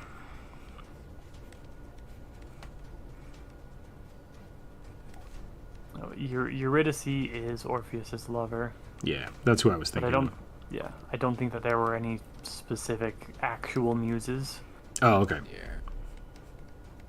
If we're talking about the gods. In Hades, she was Orpheus. Orpheus. It is I, Orifice. God of Toots. I went there. Eurydice is the nymph that Orpheus refers to as his muse. The nymph, yeah. There you go. Mother of Persephone, yeah. There are 9 muses in Greek mythology. Okay. I believe Calliope is the muse of poetry and song. Ooh, actually, yeah, Inferno, that is very similar to what I'm doing. Yeah, that's Demeter. Yeah. And then the other ones are Eurydice and Orpheus.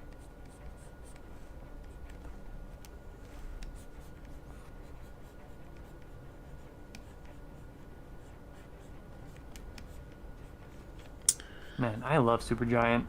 They're good. Yeah, their style is great. Highly influential on my work. I mean, Highly influential. Boldy as a character. Boldy? Yeah. Yeah, the boulder that Sisyphus. Sisyphus rolls up the hill eternally. I didn't realize it was a character. Yeah, Oh, character that had Kind of. no dialogue. Oh, Yeah. okay.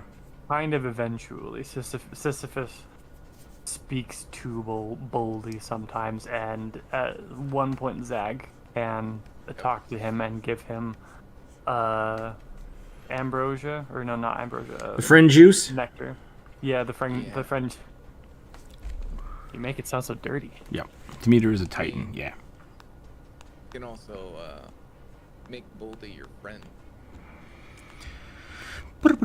Calliope Cleo. Double pins? What are double pins? Thalia. Looking at some of the concept art for Hades too, it's good. Yeah, Yeah, I'm not that's really good. surprised.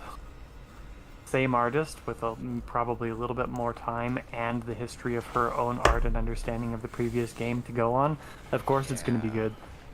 Because of how Greek mythology is, the Supergiant team had made some needed changes to make the story not weird. Yeah, that's fair. I mean, Yeah. that's Apollo. Ooh, I've been waiting for this. Oh, that's awesome. I need to drink more water.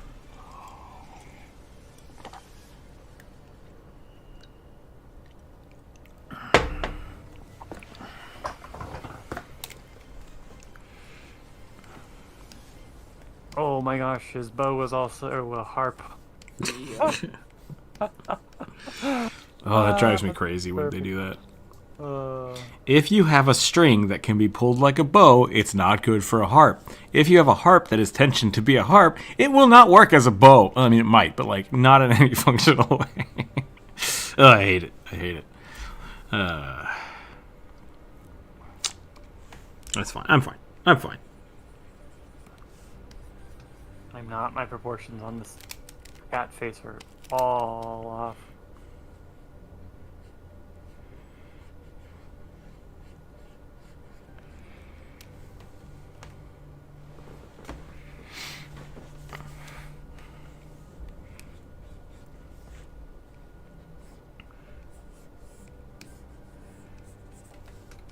I think I'm about done with this.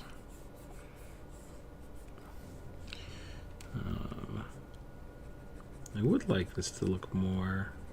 Oh, right. The ponytail.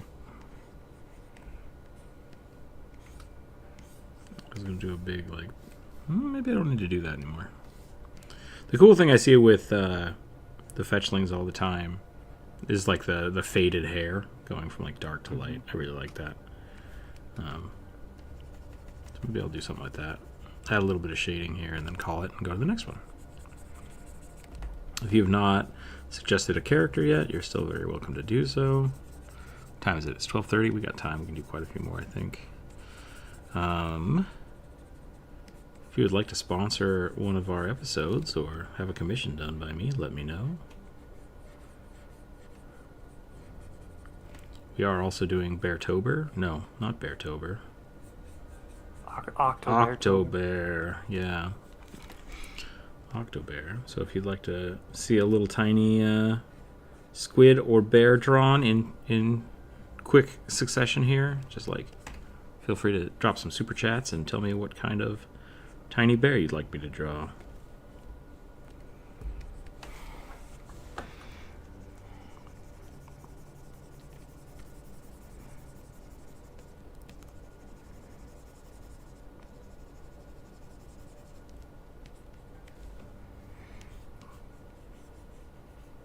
I feel like there was something else with this character. I know she had like a dog.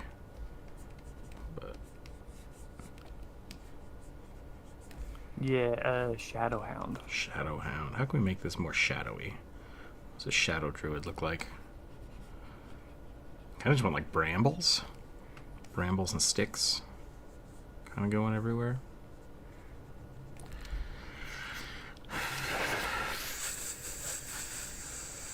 That's part of the problem. The eye's in the wrong spot.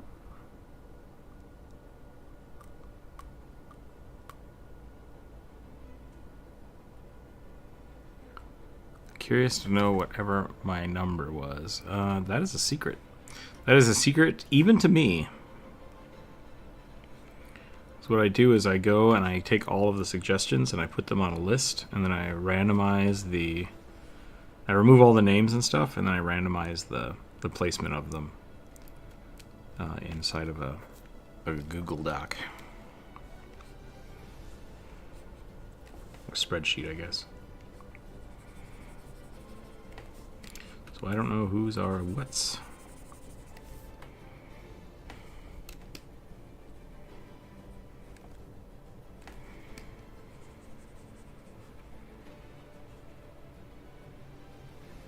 What was Buffy our friend? I don't know. What does that mean? Anything that makes a sound could be an instrument. That's true. I think you guys are conflating my words.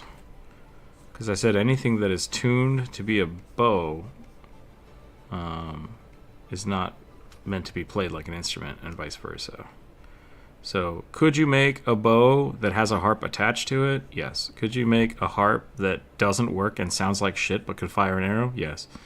But functionally speaking, non-pedantically, bow tension is much different, and flexibility for shooting is designed to capture energy and push a thing out, a projectile, whereas harps need to be finely high strung to gain resonance. Yeah.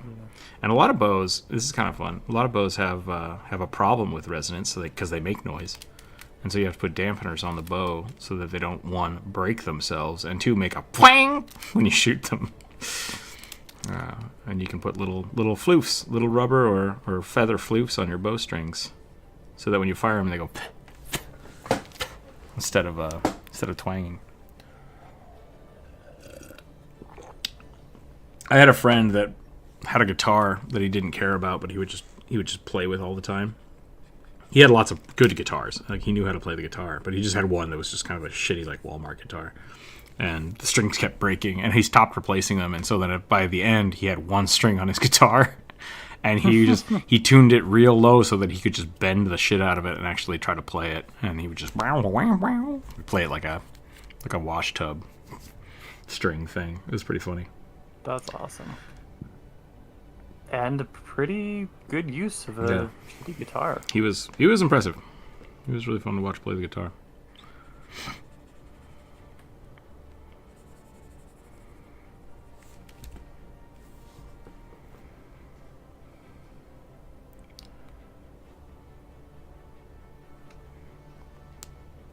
Okay, that's better. Her head's still a little big, but that's fine.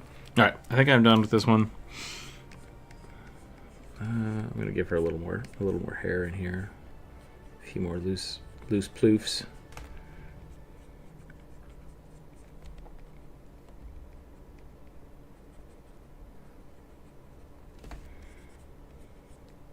Maybe give her some scars.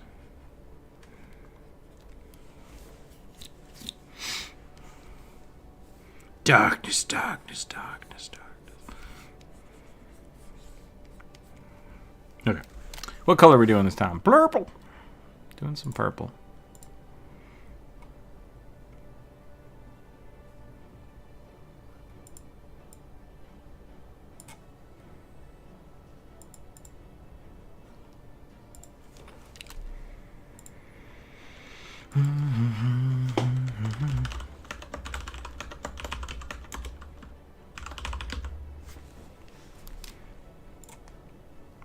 All right, rolling some dice.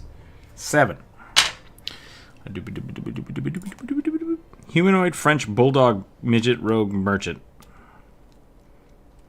Those are the words we have. So we're drawing like, it sounds like Bugby or Pugby. It does a little bit.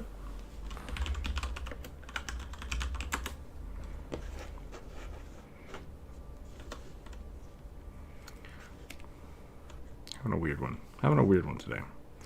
So we're doing a bulldog rogue merchant.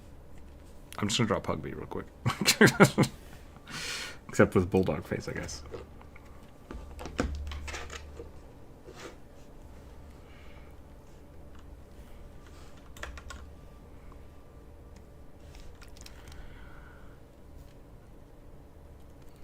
Yeah, Moniker, that was not the best character description, was it?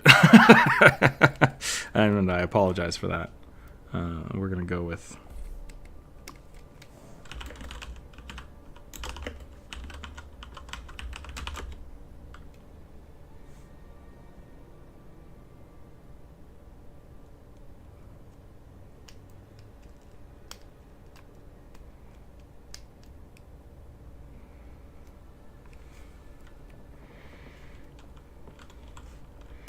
Bulldog-style moblin. Yeah, that's a good way to look at it. We're going to draw a tiny bulldog. Tiny bulldog merchant. And I need pictures of bulldogs because I don't know what they look like.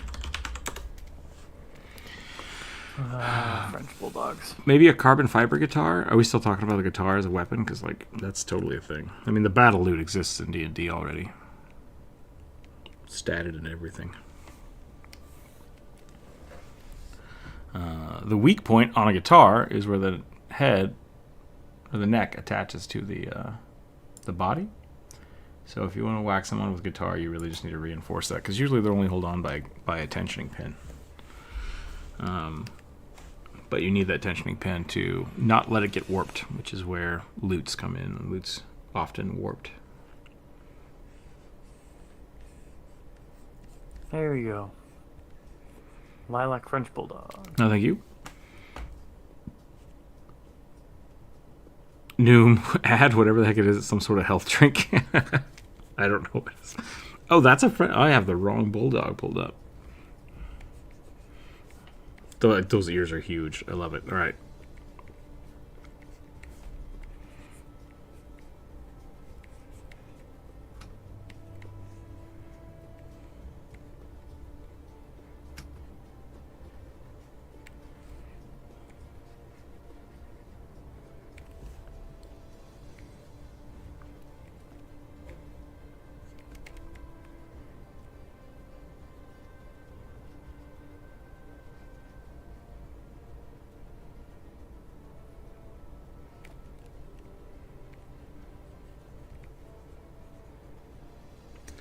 The YouTube videos I've been watching a lot lately have used the term word salad. And kind of here for it. Word salad is good terminology. Yeah. Another sounds crazy using instruments or instruments as weapons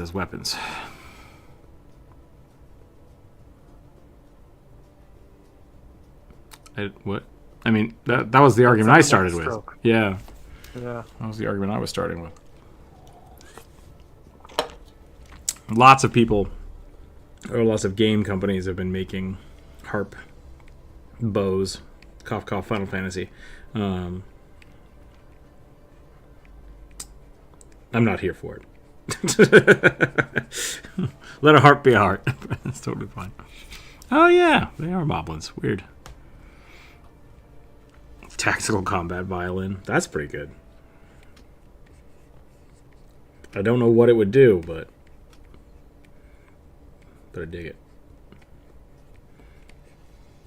Because a violin is an extremely refined and delicate instrument. I don't see how you could make a tactical version that functioned as a violin. If it's anything like anything tactical you find on Amazon, it's just got like a knife in it. It's just a knife hidden in the violin. And painted camo. Yep, painted camo. Or just jet black, matte black. Yep. Matte black violin with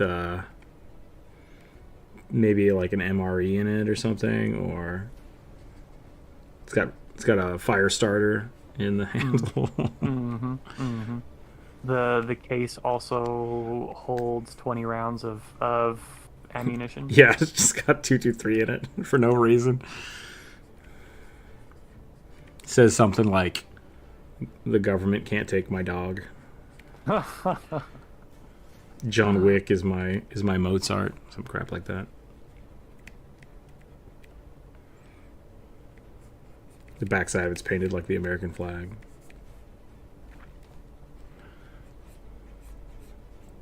Today on Rook calls out half of the internet. Hey, I own a bug out bag. Who doesn't? Probably most people. But Amazon is full of just like kooky stuff. Yep.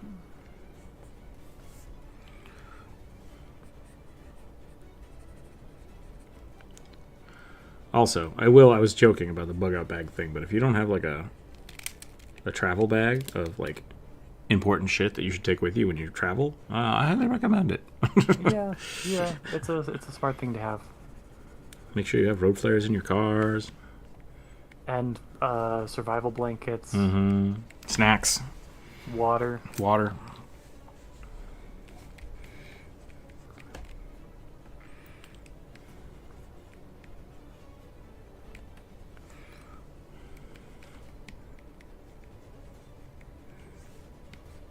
I'm gonna make it real chunky.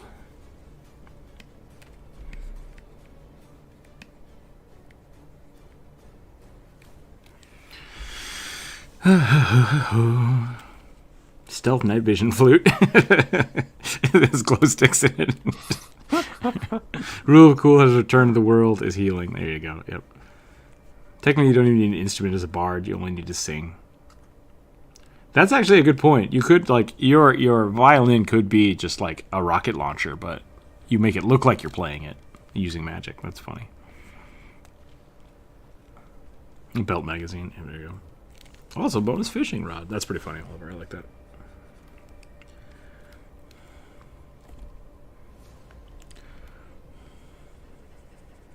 The Chichihua. Full of bees.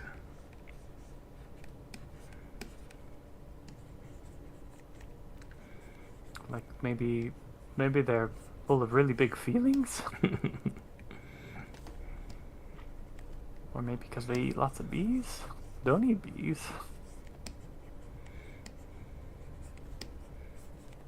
Did you see the Z Frank video on Halloween? No, I missed it. I'll have to watch it later. Hunting horn monster hunter. I like to pretend that doesn't exist. Same. Not because like the horn itself is bad. Like monster hunter support is a joke and it makes me sad. Yeah.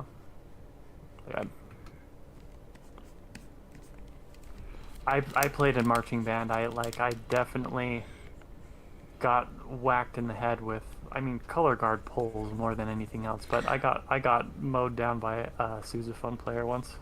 I played the trombone. I absolutely nailed somebody in the back of the head with my slide once, and it probably hurt them, but at least they had the rubber cap. Because if you do that, not only do you hit them with the slide, the trombone smacks you in the teeth, which is not fun. No. So, yeah, instruments are dangerous because they're big pieces of metal, but.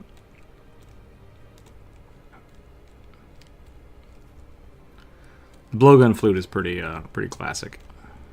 Yeah, and potentially something that could actually be done. Logistically, that could probably be worked out. Why does your flute sound like butt? Well, it's got poison in it.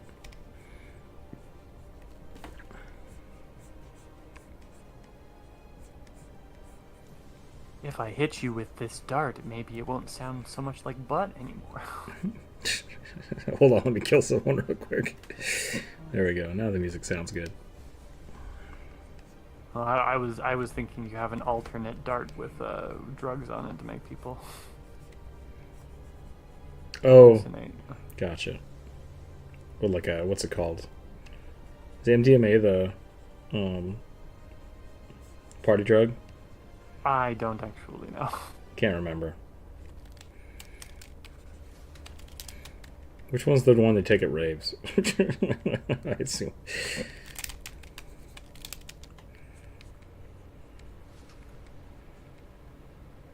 That was the joke I was trying to make. Is that what you were Mhm. asking? Just like, Yeah, yeah.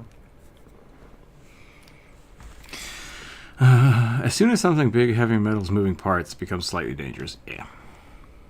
56 damage with a needle. That's the way to do it. You know, the Buffy has an RPG. I didn't know that. That's cool. That doesn't surprise me, actually. The one they take at raves is speed. I don't know if I've okay.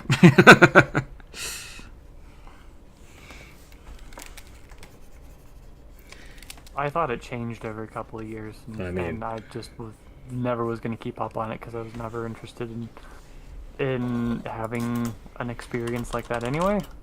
Like, not even the drugs part, the rave part. Yeah. That's a lot of nope for me. Just in general. One of my friends went to a party and took a bunch of like stickers with him.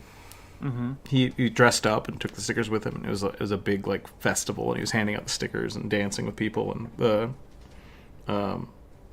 security like came and pulled him out, and he didn't know what was going on. And they were like, "We've been being told that you're handing out LSD." And he's like, "What?"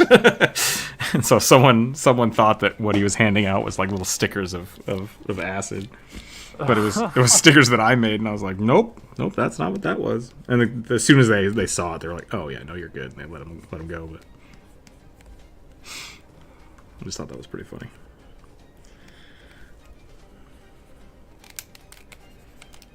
Yeah, I mean, as long as nobody actually got hurt from it, it is pretty funny. Yeah.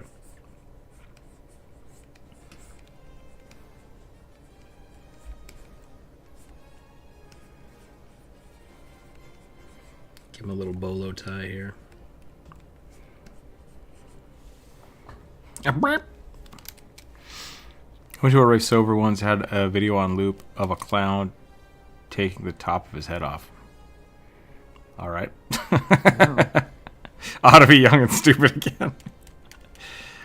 I'm deaf in my left ear from too many raves when I was younger. Oh, okay. I used to go to like punk concerts all the time, and I had really bad tinnitus for a long time. Most likely because of that. Yeah. It's really easy to overdo it. Take care of your ears, people.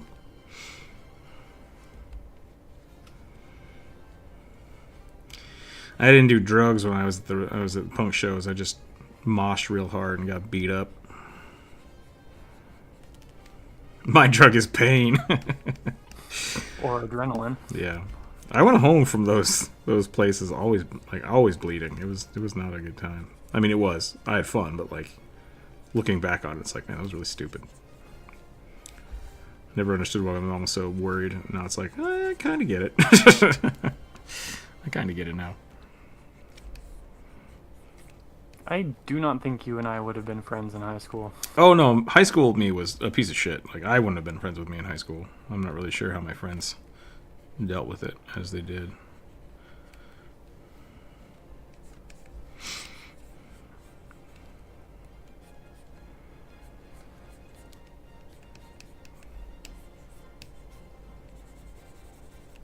I don't know. High school me was probably fine. But Yeah, probably. I remember myself being way more cringy than anything else. Yeah, I remember that too. High school me was many things, but the thing that he was the most was a pretentious asshat. Ah. And I mean, like, still am that, but I think it's tempered. Somewhat, I hope. I wore lots of anime shirts. I had no control over clothes I wore and the clothes, the accessories, hair, anything. Lope asked, I don't think it was good, not terrible, just kind of bad. Oh, have you watched Supernatural? I mean, which season?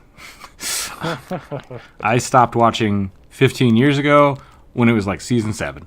So, I don't know. I think they finally stopped it. Yeah. I'm too socially constipated to go to parties and such.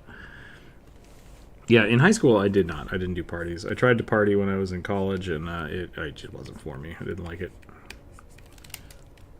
Working at restaurants, like there were always parties for me to go to, and usually what I would do, my go-to was dress up, go to the party, wait until one or two of the people that I wanted to talk to got really, really drunk, and then I would just leave. I wouldn't say anything. I'd just leave. So that way people like, oh yeah, he was there. He's cool. And then it's just like, and now I'm gone. I would just ghost out of the party. Then I go home and play video games with my friends online. I mean, that's a good strategy. Yeah. I feel slightly envious of kids today because like they can skip the annoying party, social event, and just like they can just sit at home and play with their friends online. I mean, I did that for It wasn't an option for me. Interesting. Probably because I was at a really preppy high school. Gotcha.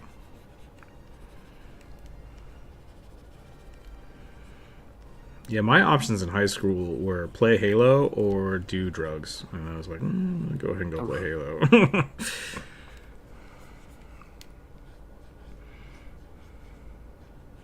My options were participate in student government, church socials, or sit home and draw.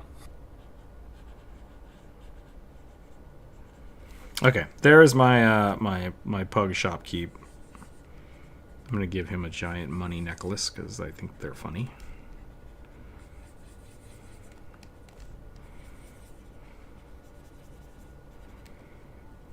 Maybe a big old pocketbook, little bag of money. Nope, that just looks like a poofy tail. Now we're gonna move on to the next character. I think that's a fun one. Green! We're drawing green. I spent about 15 years drunk and hungover. Yeah, I know people like that. First time I was able to handle a party is if I'm at least a bit drunk before I go. Yeah, I can't drink anymore. Well, medically I can't drink anymore, but I was never big on drinking to begin with. So it was not a hard ask for me.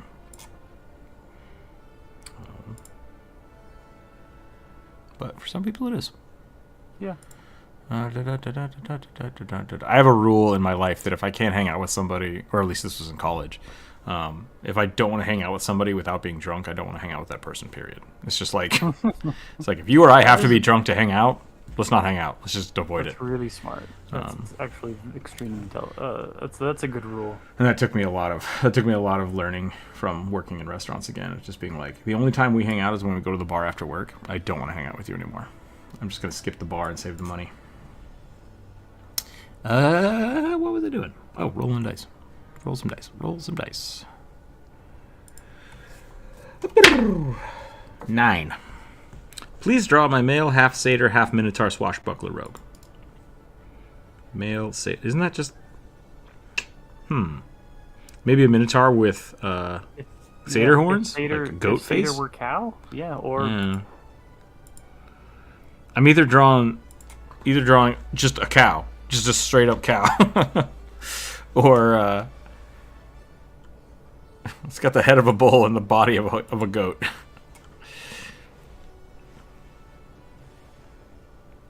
The torso of a person. Blah. Blah.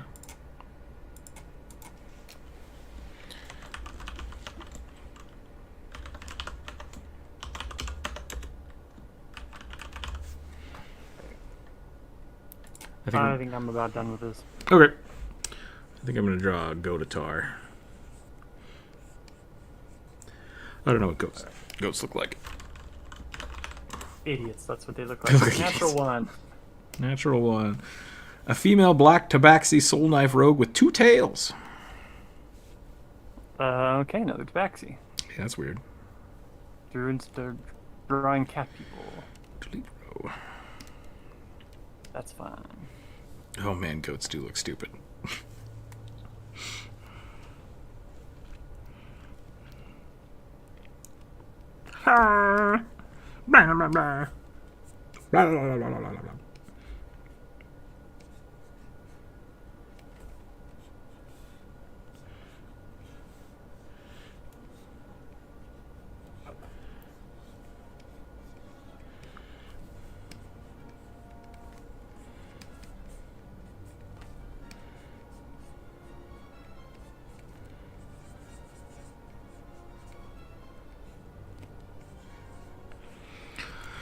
There was no gender specified on that natural one, was there? No. I mean, you don't get anything bad for rolling a natural one. It's just the top one on the list. No, gender specified. Oh, Male I or don't female? believe so. It just said, let's look. A female black tabaxi. Female? Okay. Yeah, there was. I found most goats look like they have been hit with a frying pan. Drunken goats. Goats are honestly only cute when they're real small.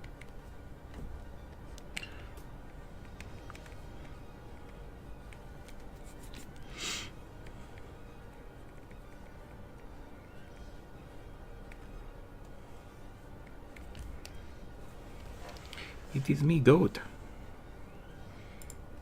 Hello, this is goat. That's still one of my favorite memes. Hello, this is dog.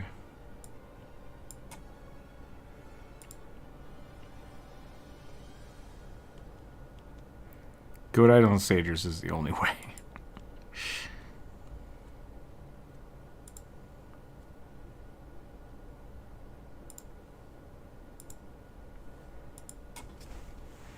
Blarn. Skrillex goats are really funny too. Big fan of Skrillex goats. If you guys don't know what I'm talking about, I don't know. Be older. It's fine.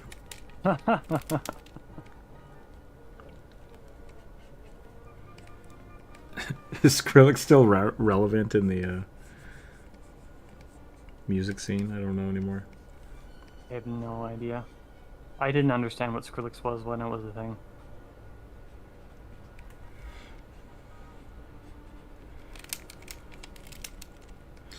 I think a good way to describe Skrillex was, what if we try to break all the equipment while we're here with the music?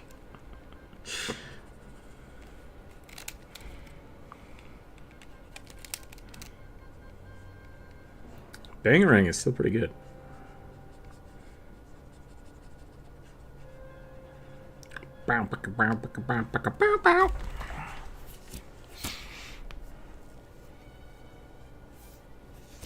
Oh no, YouTube chat, where did you go? Here we go. And that's why goats are awesome. Yeah.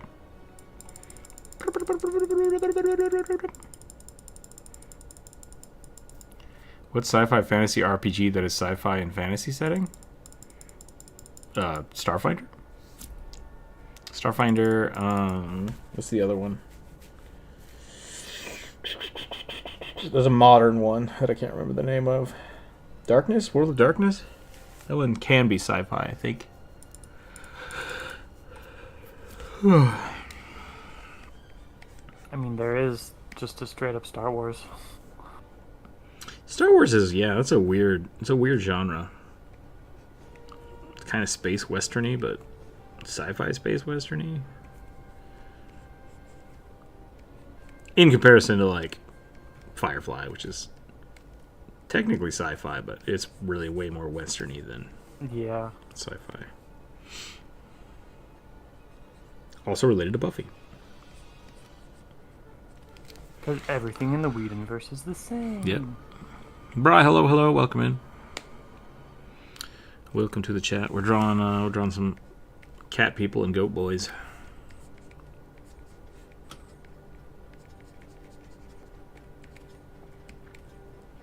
Cat girls specifically and goat boys. Except the artist you'd think would be drawing the sexy cat girls is drawing the goat boy. Yeah, we have everything backwards today. It's kind of strange.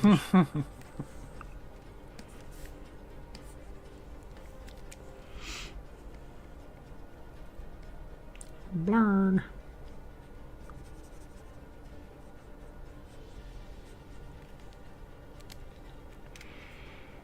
Go to tar.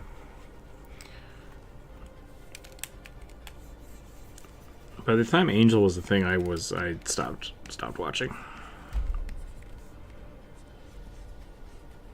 Angel's where I got into it, and I had to go back and watch Buffy from the beginning, from like that point.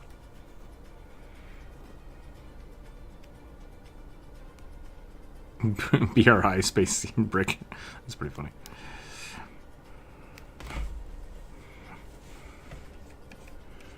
Man, I watched the original Buffy movie. It's good stuff. Cheerleader Vampire Slayer, I'm on board. Say no more.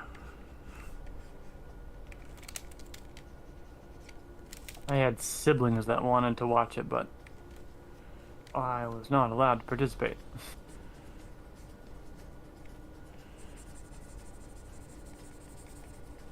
I was probably a little bit too young for it when it came out anyway.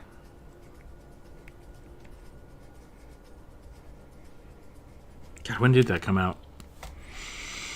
I want to guess 92? 93? What is Buffy? Buffy the Vampire Slayer is a show from the late 90s, early aughts.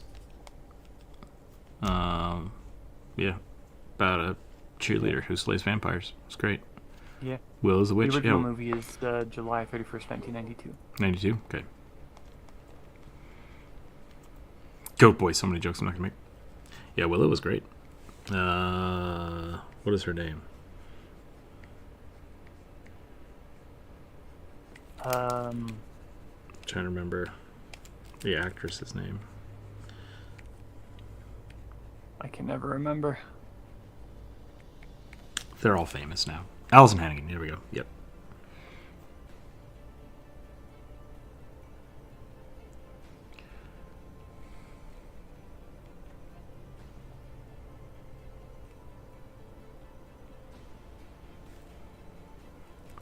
Did Buffy romance add anything? I mean, it added romance to the story.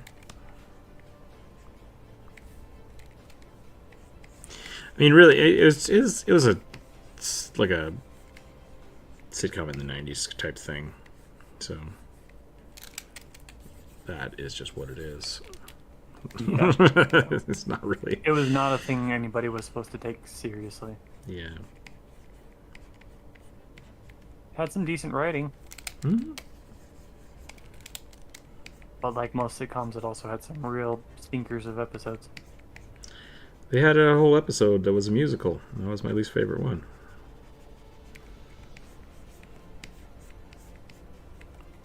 That was such a late 90s sitcom trope.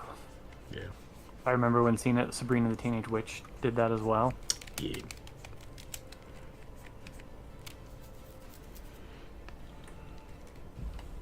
Do goats have... No, goats don't really... They have beards. They have beards. Billy goats have beards, yes. Yeah. They pee on them and it's gross. Yep. You didn't know that about goats, and now you do.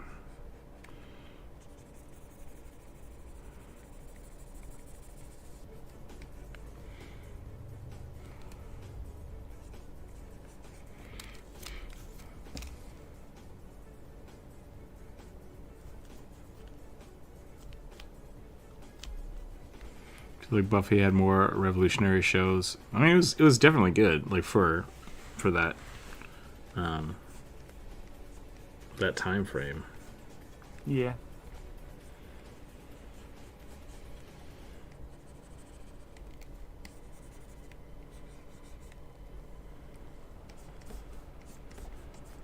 I was gonna say.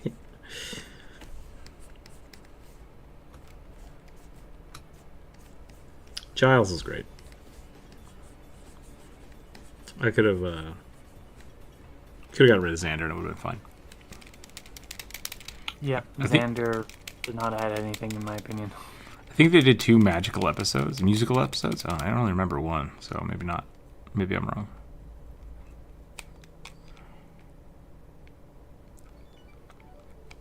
Because I went back and watched it after the fact, like on DVD. Mm-hmm. I'm pretty sure I did not watch the full musical episode. Like I saw it do the Just musical, skipped it. go into the musical trope, and I was like, nope, there's nothing I want to see in this one. Don't care.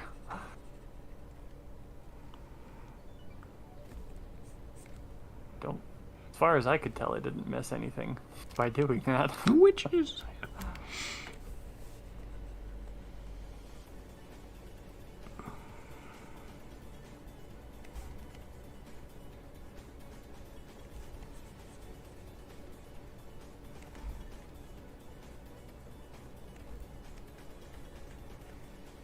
I need to go to Costco. Oh. I like these big floppy ears. I might make these ears floppier. Blurn. That's the sound goats make for me. Blank. Wah!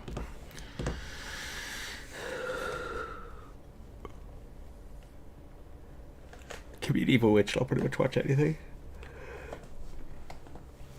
Fair. What about a good witch? I don't know if anybody cares about good witches.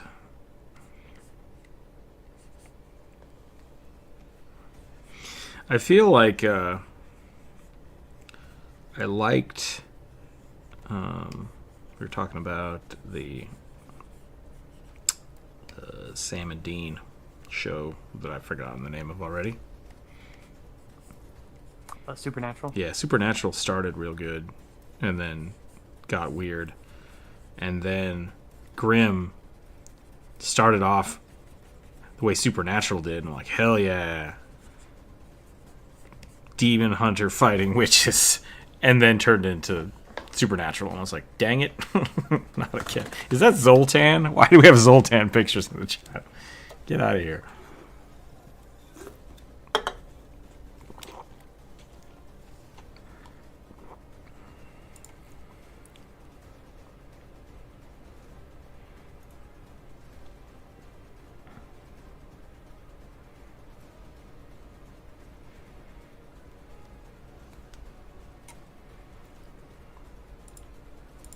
Maybe it's not Zoltan. What the hell is that called?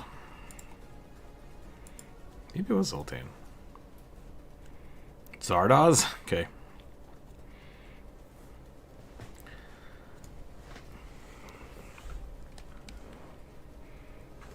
Evil dark magics for the win.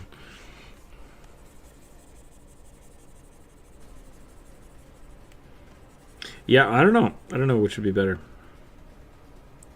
If you wanted me to like suggest one, I would suggest you watch Buffy because it ends, which is nice.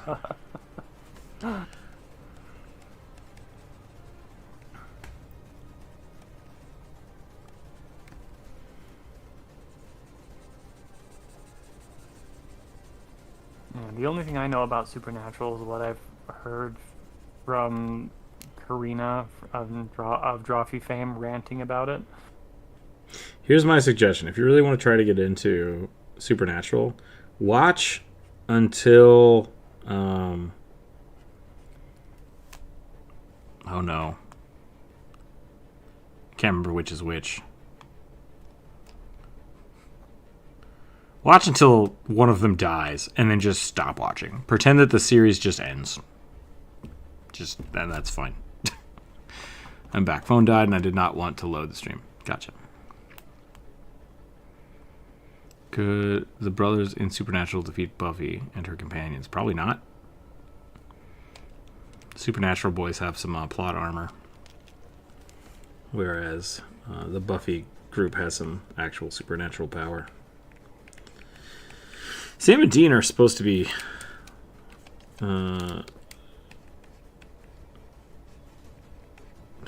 like well prepared for what they're fighting. They're usually not, which is what makes the show work. Oddly enough, I bet Giles would hang out with them. That would have been a cool crossover.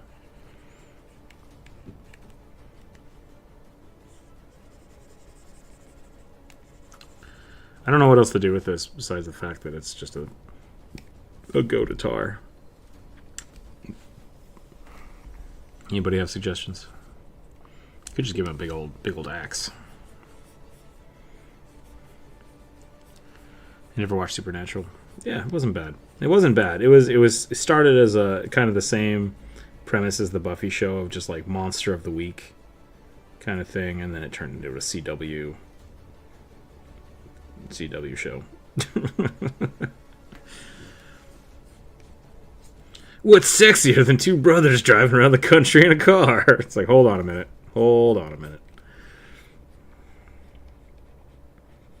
Pump the brakes.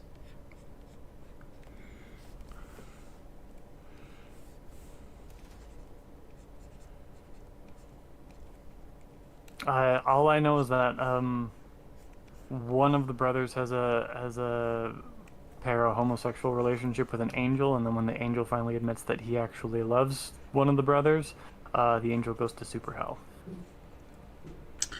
I see you've been hanging out on Tumblr, so that's good. No, I learned that from Droppy.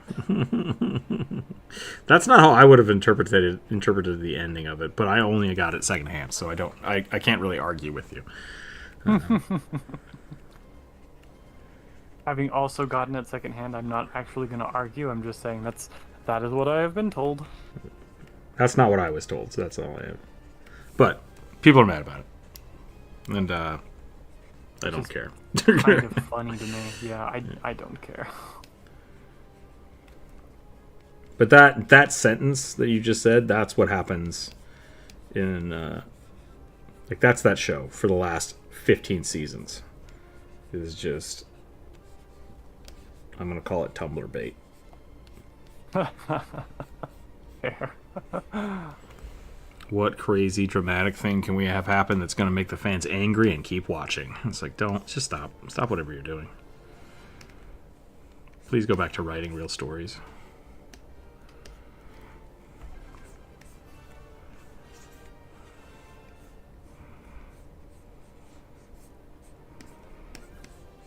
I think by the end of the series, everybody in the show died at least once and went to hell for a little bit. Which you could also say for Buffy. I think that also happened in Buffy. So who knows? Supernatural special effects never really get better. Do they have special effects? First season, they had like some werewolves, but it was not great.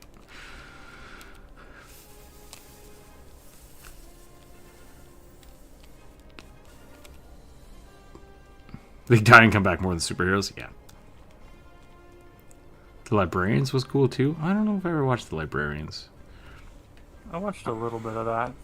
Didn't. I really liked Was not invested in it. Warehouse 13. That was another kind of same time show thing that replaced a little bit of my supernatural watching. Also kind of Monster of the Week, but more about like weird history stuff, which is kind of fun. I watched Doctor Who for a little while. Yeah, Doctor Who's good. Doctor Who, technically, yeah, also kind of Monster of the Week. Yeah. Just through time.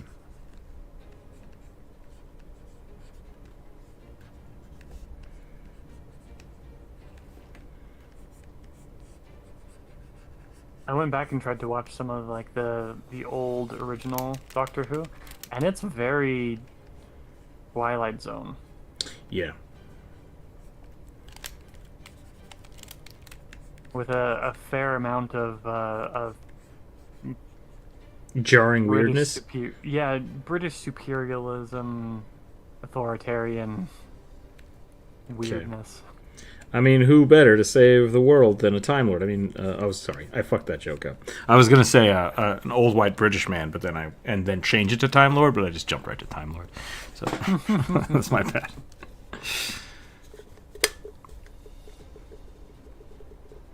Clear an old show called Sanctuary. I can't find it in America. Weird.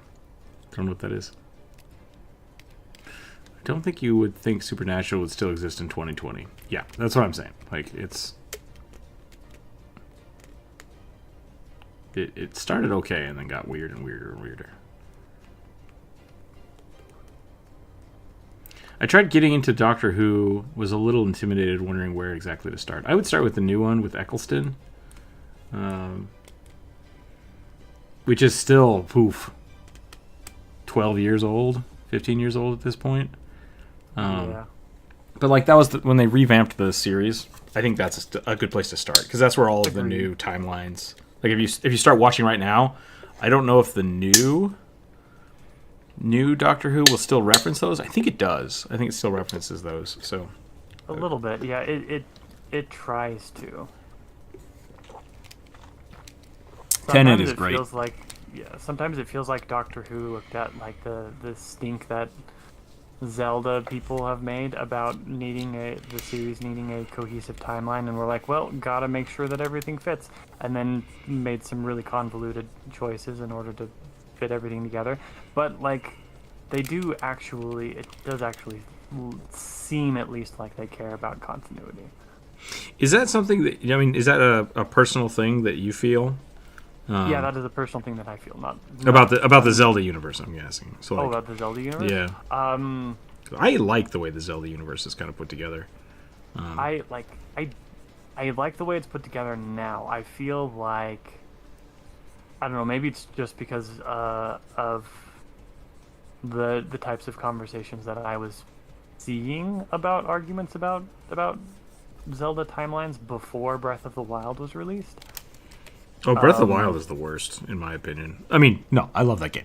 It's the worst for timeline continuity because they're like, what if it's just so far in the future that nothing else matters? And it's like, okay, like that's lazy, but all right. Yeah. No, like I 100% agree, but also the way Breath of the Wild handled things calmed down the timeline discussions in the forums in which I was seeing those discussions. Which is, I think that was why they put it so far in the future, because then it doesn't feel like it matters as much. Yeah. Because, and something else that that drove me crazy with Breath of the Wild is like, where the fuck's the Triforce? Like, they don't ever talk about it. Yeah. And so that's interesting to me, but they made a point of it not mattering. They're like, no, we're telling our own story at this point, and it's fine. And it's like, okay, I'll let it go. And then Tears of the Kingdom almost retconned Breath of the Wild out. So it's like, what happened with all this shit? And they just never explain it. So I think they are, and those two were like directly related. Like they are sequential. So the fact that they wanted to do that, I think that the timeline doesn't particularly matter, but I like going to like investigation mode and trying to figure stuff out. So I'm a fan for that. Yeah, I do as well, and I think that the fact that you can do that, go into investigation mode and try to figure all that shit out in basically any game, that is, I think, why there were so many discussions about timelines and what fit where. Hey, Drew, how to make it make sense. Sorry. No, I'm done. Hey, Druid, is my tabaxi in latex? Because it looks like it makes me laugh and keep up the good work. There you go. I hate the idea of sword breaking. I was thinking a leather catsuit, but I mean, Western Justice. I had that initial hate, Richard, of like all the weapons breaking, especially the Master Sword. But game mechanic wise, after playing the game for the hundreds of hours that I have, I don't care anymore. Like. I think it was a smart choice to not make the Master Sword like completely unbreakable, and I like that it recharges itself, so you don't have to like go find it every time. So yeah. I think it's a good compromise for the game itself. But yeah, I don't know. I was always upset that the giant Goron sword broke in Ocarina of Time. It's like, fucking sword.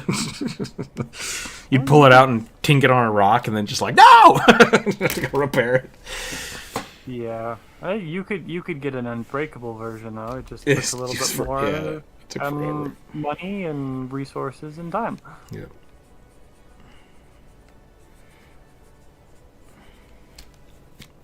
All right, I think I'm done with this Goat Boy. I don't know what I'm doing with it. I'm just drawing a Beef Boy now. Because he's supposed to be a satyr minotaur, so goat head, sure, but like, I don't know. I feel like I could do something more interesting. Maybe scale mail? We could do scale mail. But that's not really like character building. It's just textural difference. So, I don't know. Actually, that does look pretty cool. We'll do that. We'll give him some gladiatorial armor. I think the applied reason Breath of the Wild and Tears of the Kingdom had its discrepancies was because of Farah? She talking about Pura?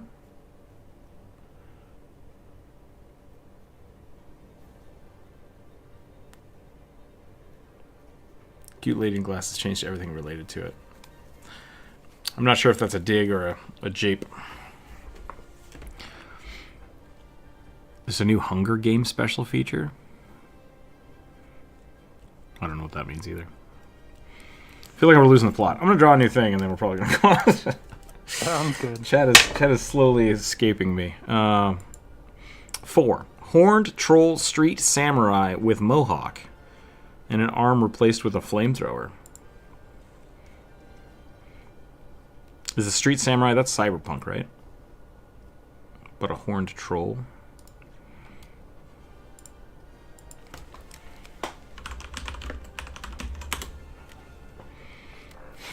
Whenever I think of horned troll, I think of the magic card.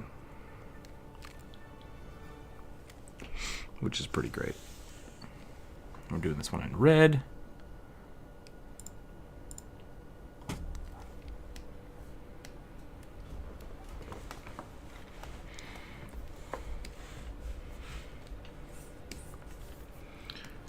Ba-dum-ba-ba-bum.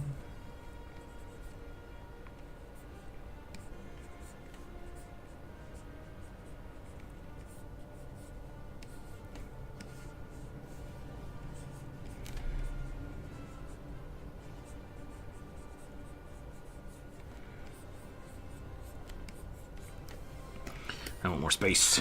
There we go. Let me know if you need me to scooch over. No, I drew too close to the top.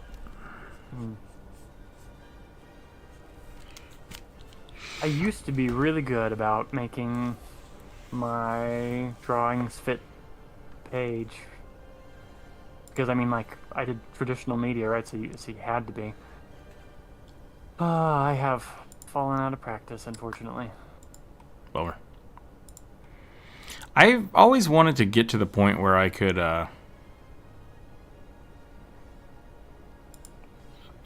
be comfortable drawing off the page. I guess is a better way to say it.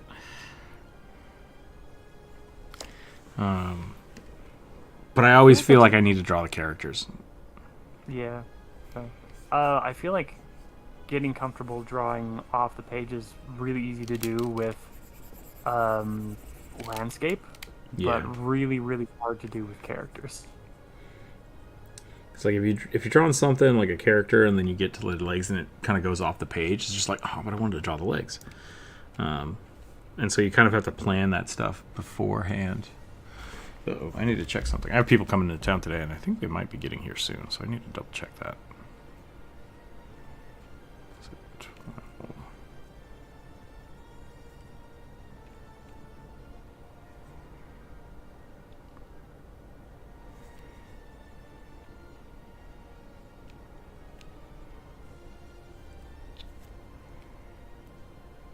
No, I got that. Okay, we're good.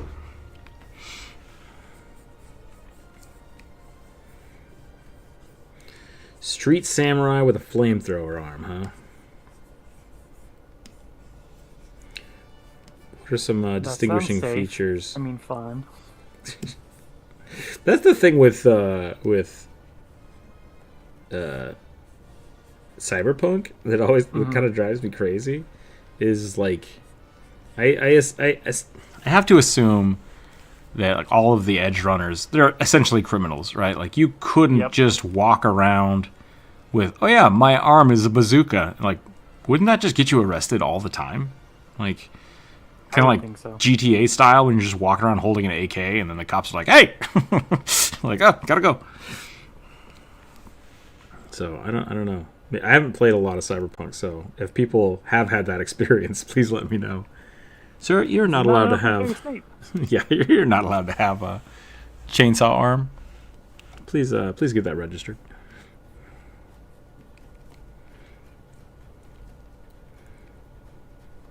I did write some comics back in the day that I never really finished. I just wrote them, and a whole bunch of stuff that I liked to deal with was kind of the Ghost in the Shell mentality of any cybernetic that is not a medical cybernetic is illegal. Like, normal people should not have like hyper augmentations. Yep. And I like that concept. And so you kind of have, but with cyberpunk it's the opposite. It's just like everybody can attach whatever they want to their whole body. So cyberpunk, there's a vending machine where you can just buy a gun for self-defense. So it's out of the realm of possibility. Okay, that's fair. All right. So cyberpunk happens in Neo, Texas. Gotcha. Yep. Welcome to Cyber America.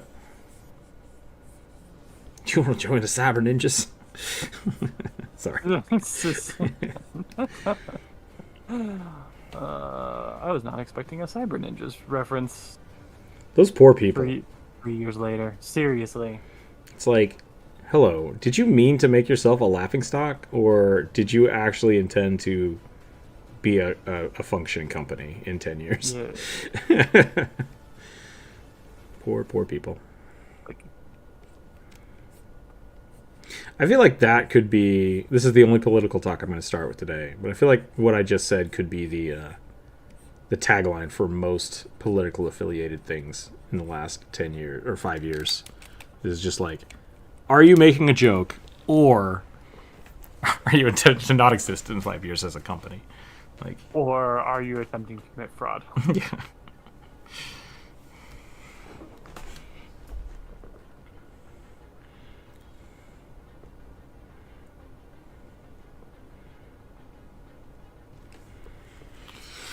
I'm gonna look up cyber street samurai, not cyber samurai. What do I got?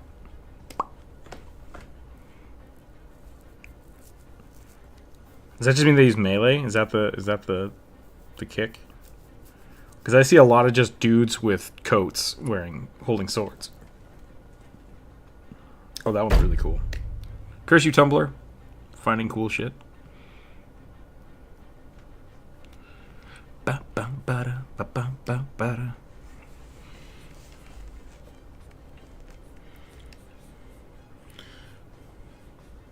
Is a flamethrower a melee weapon? Discuss. Oh, hello, Skip Cat. I don't know. I would think of it as a mid-range weapon. How far are you throwing it? Street Samurai is just a style in the cyberpunk universe. Okay, it's not a class. Is it a class or is it a style?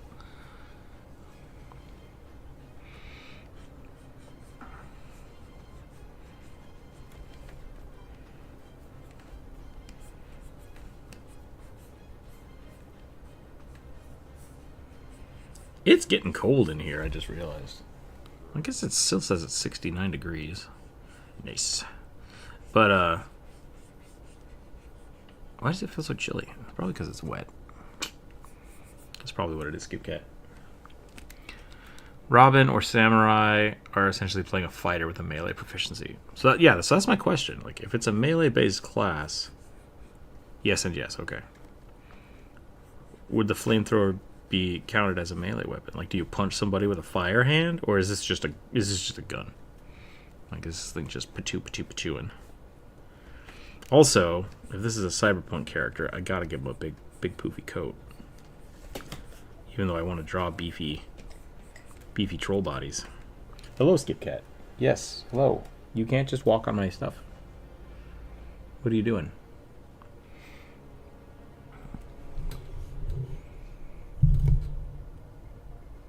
What's up? Yeah? If I get real cuddly, do you feed me early? Can we discuss this? You like it when I pretend to be cute, right? I'll give you head bonks and pets, but if you bite me, I'm going to fling you across the room. Don't do it.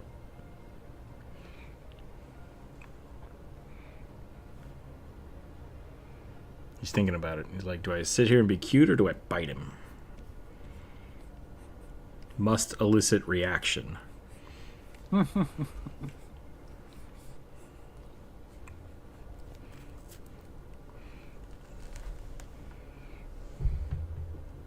thing I hate about D&D is people who want most races and subclass removes just because they want some people to do with them. Just because what some people do with them. Oh, come on, cat. I don't know if I've ever met anybody that wanted a race removed. Yeah, me neither. Yeah. Or unless they're talking about a GM banning, say, Aarakocra because they can fly. Yeah, but I think restrictions on play. Cat. Oh my God, chill the fuck out.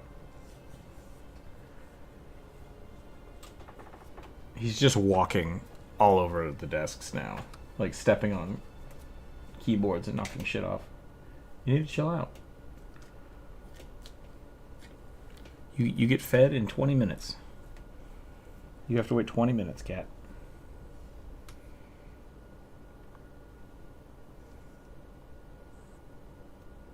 Nope, you don't get to walk this way. Sorry. Hold on, no, stop. Nope, don't bite me. All right, you're off the desk. Nope, that was the rules. You can hang out on the desk unless you try to bite me. Don't put your hand in my face. Don't put your hand in my face.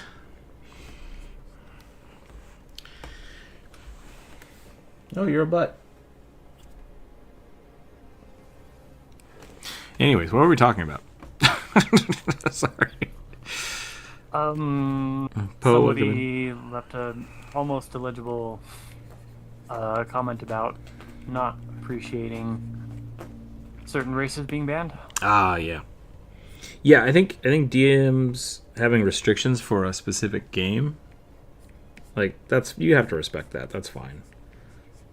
Hey, I have a really cool idea about this game where we play in the Flying Sky Cities, so I don't want you to play a flying race. Like, that 100% makes sense to me. But other than that, I've never had anybody that just wants to remove characters or made a big deal out of it, I guess. Yeah.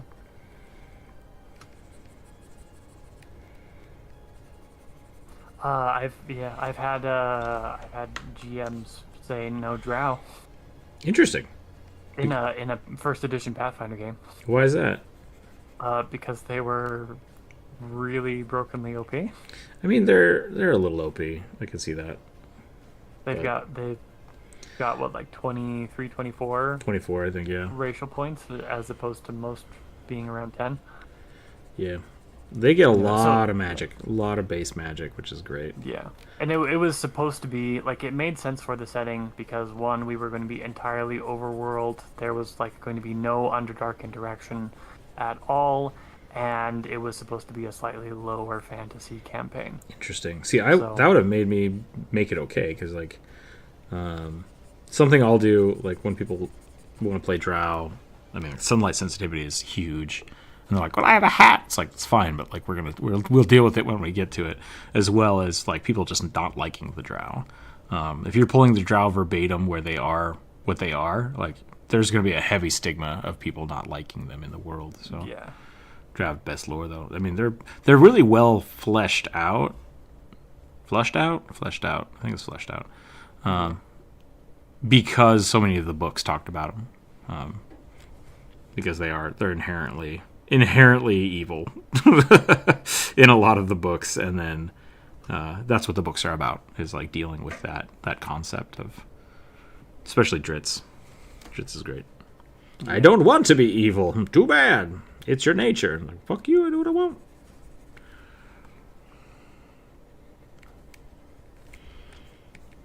One that's ancestry I want banned is Kunrasu. Why? I don't know. Just because? Yep, just because you're tree man. It's not my fault. Just to fuck with you. Yep. To be fair, like the Kunrasu are pretty close to Modrons. They're just not lame.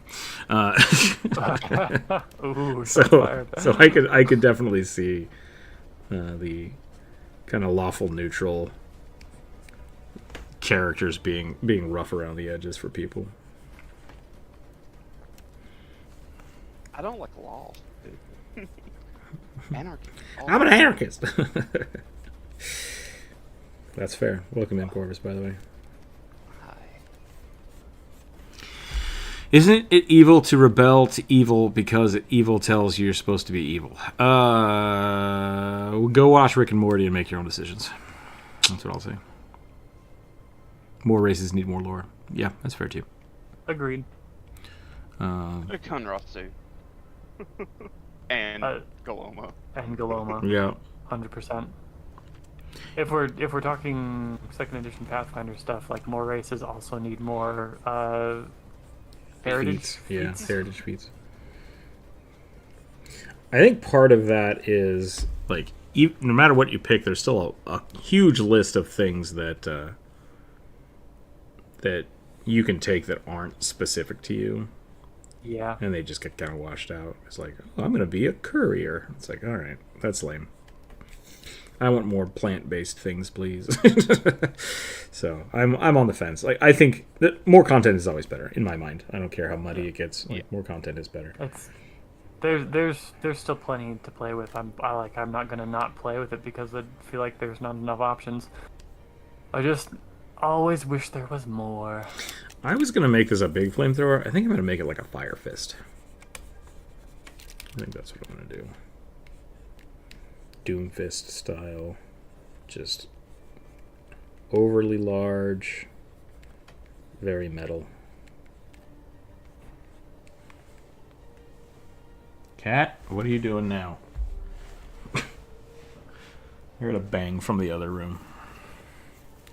I was gonna say you said you want more plant-based stuff. There's a background called the denternologist. I'm a plant I man. believe the term that you use is used for people who just like study trees. Okay. So yeah, you get lore into Plane of Wood and survival. I've been struggling with the lore things in Pathfinder. I think we haven't really used them much. Right, and when I'm playing with Kevin the Necromancer, even there, like, I decided as my investigator, I was like, oh, I'm going to take lore underworld, right? Like, I want to be well versed in the seedy underbelly, but like, it doesn't feel like you use it that often.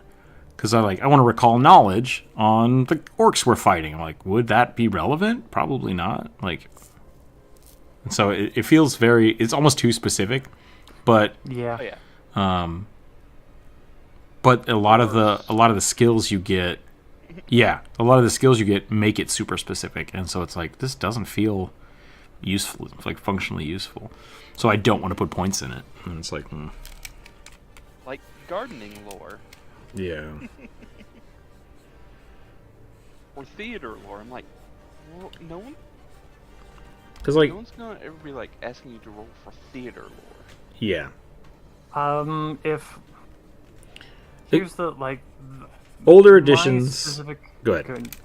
Good. My specific problem with it is that there are so many extra lore skills, and you're supposed to have when you roll for it, you're supposed to basically a specific lore skill check is supposed to be easier because you have a very specific check. So I've seen it be like 5.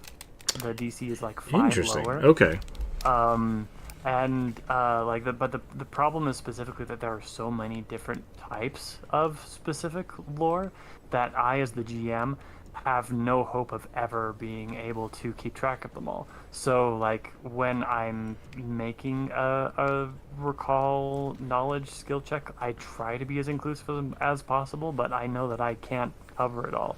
So it becomes up to the players to be like, I have this esoteric knowledge skill, lore skill. I think I could apply it in this way.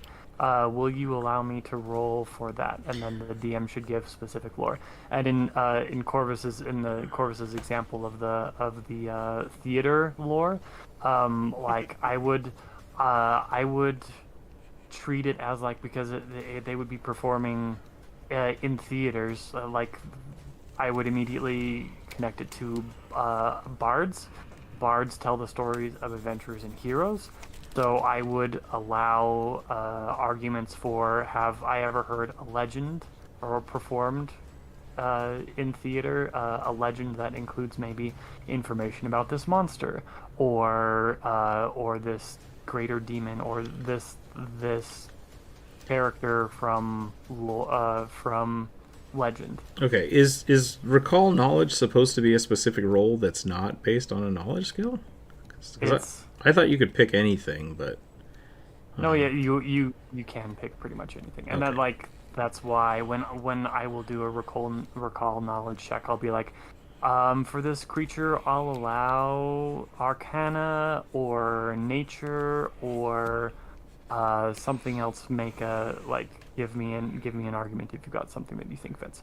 gotcha. Um, Okay. So I'm on the fence because I both agree and disagree with the points you guys have made, because like the problem is that it's too specific, so it's very much on the players to actually rationalize a use for their skill and argue it, and if you don't do that, then the skill is useless. Okay, that's fair. I make true neutral characters sense my characters react. Drow aren't in Pathfinder. Yeah, they are. Drow are in Pathfinder. Yeah, yeah. Yep. I make sure true neutral characters sense my characters react most how I would react, though mostly skewed to good, chaotic. But I pick true neutral as a baseline. Okay. I don't really want to get into the alignment thing, because it's a can of worms, but Yeah. And also in Pathfinder, it's going away. it's going away. Yeah, I would just picking true neutral as your thing is Lazy?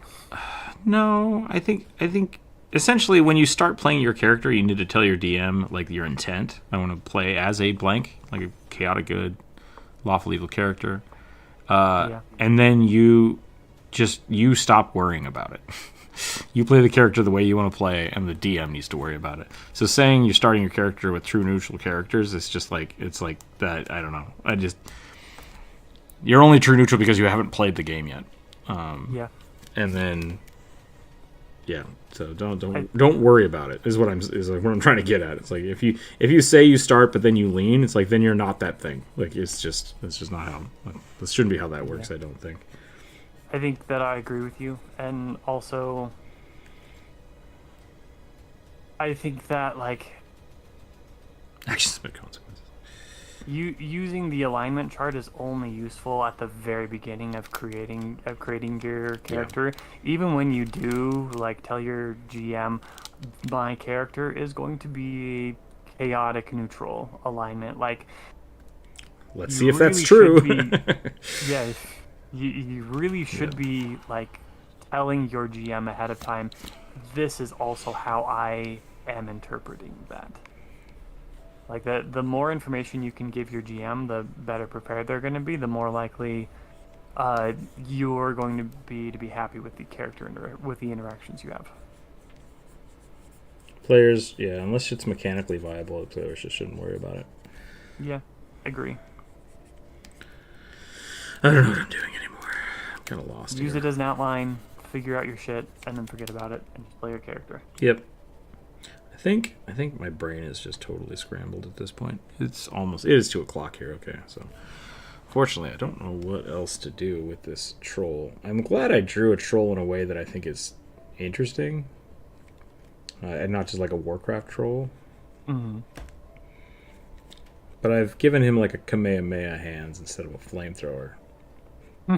but that's where my head was at. My head was at what if he just like has an arm that sparks fire and he can throw fire around? So who knows? Who knows? They're good hands. Cat, what the fuck is going on? He's so grumpy. Skip Cat got his injections today so that he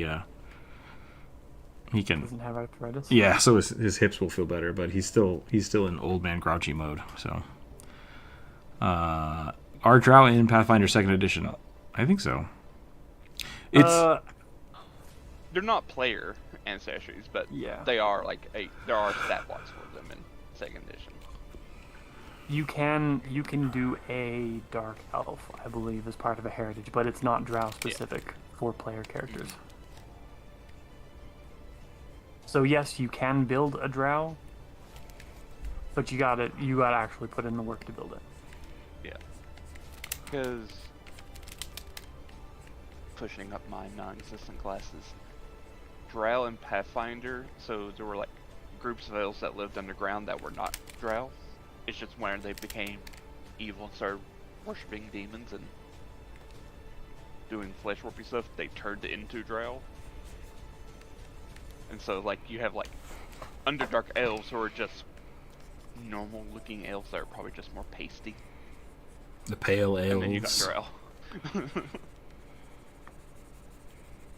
Because the samurai elves were like that until they went up to the surface again. I think I'm going to call that there.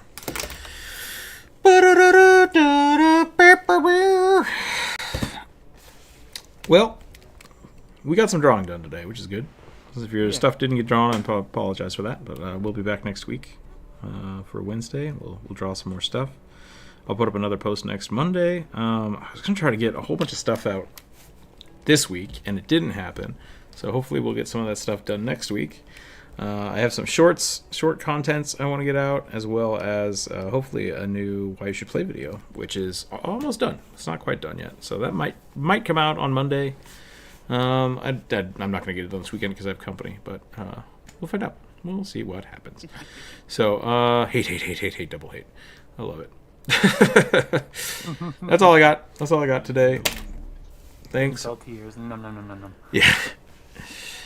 Thanks again, everybody, for hanging out. I'm going to go make some lunch, and then I might be back to work on some small projects for the next little bit, but I don't know if I'll be on YouTube. I mean, I won't be on YouTube. I might be in the Discord, so we'll see what happens. But thanks again for hanging out. Stay happy. Stay healthy. Keep your dice on the table. Druid, thanks for drawing with me again today. Yeah. And we'll see everybody next time. Let's see if there's anybody online that wants to... we can raid here. Rook raid. We'll go to Dark Horse Workshop. Why not? Let's see some leather. Let's make some leather stuff. Bye, everyone. Bye. Did you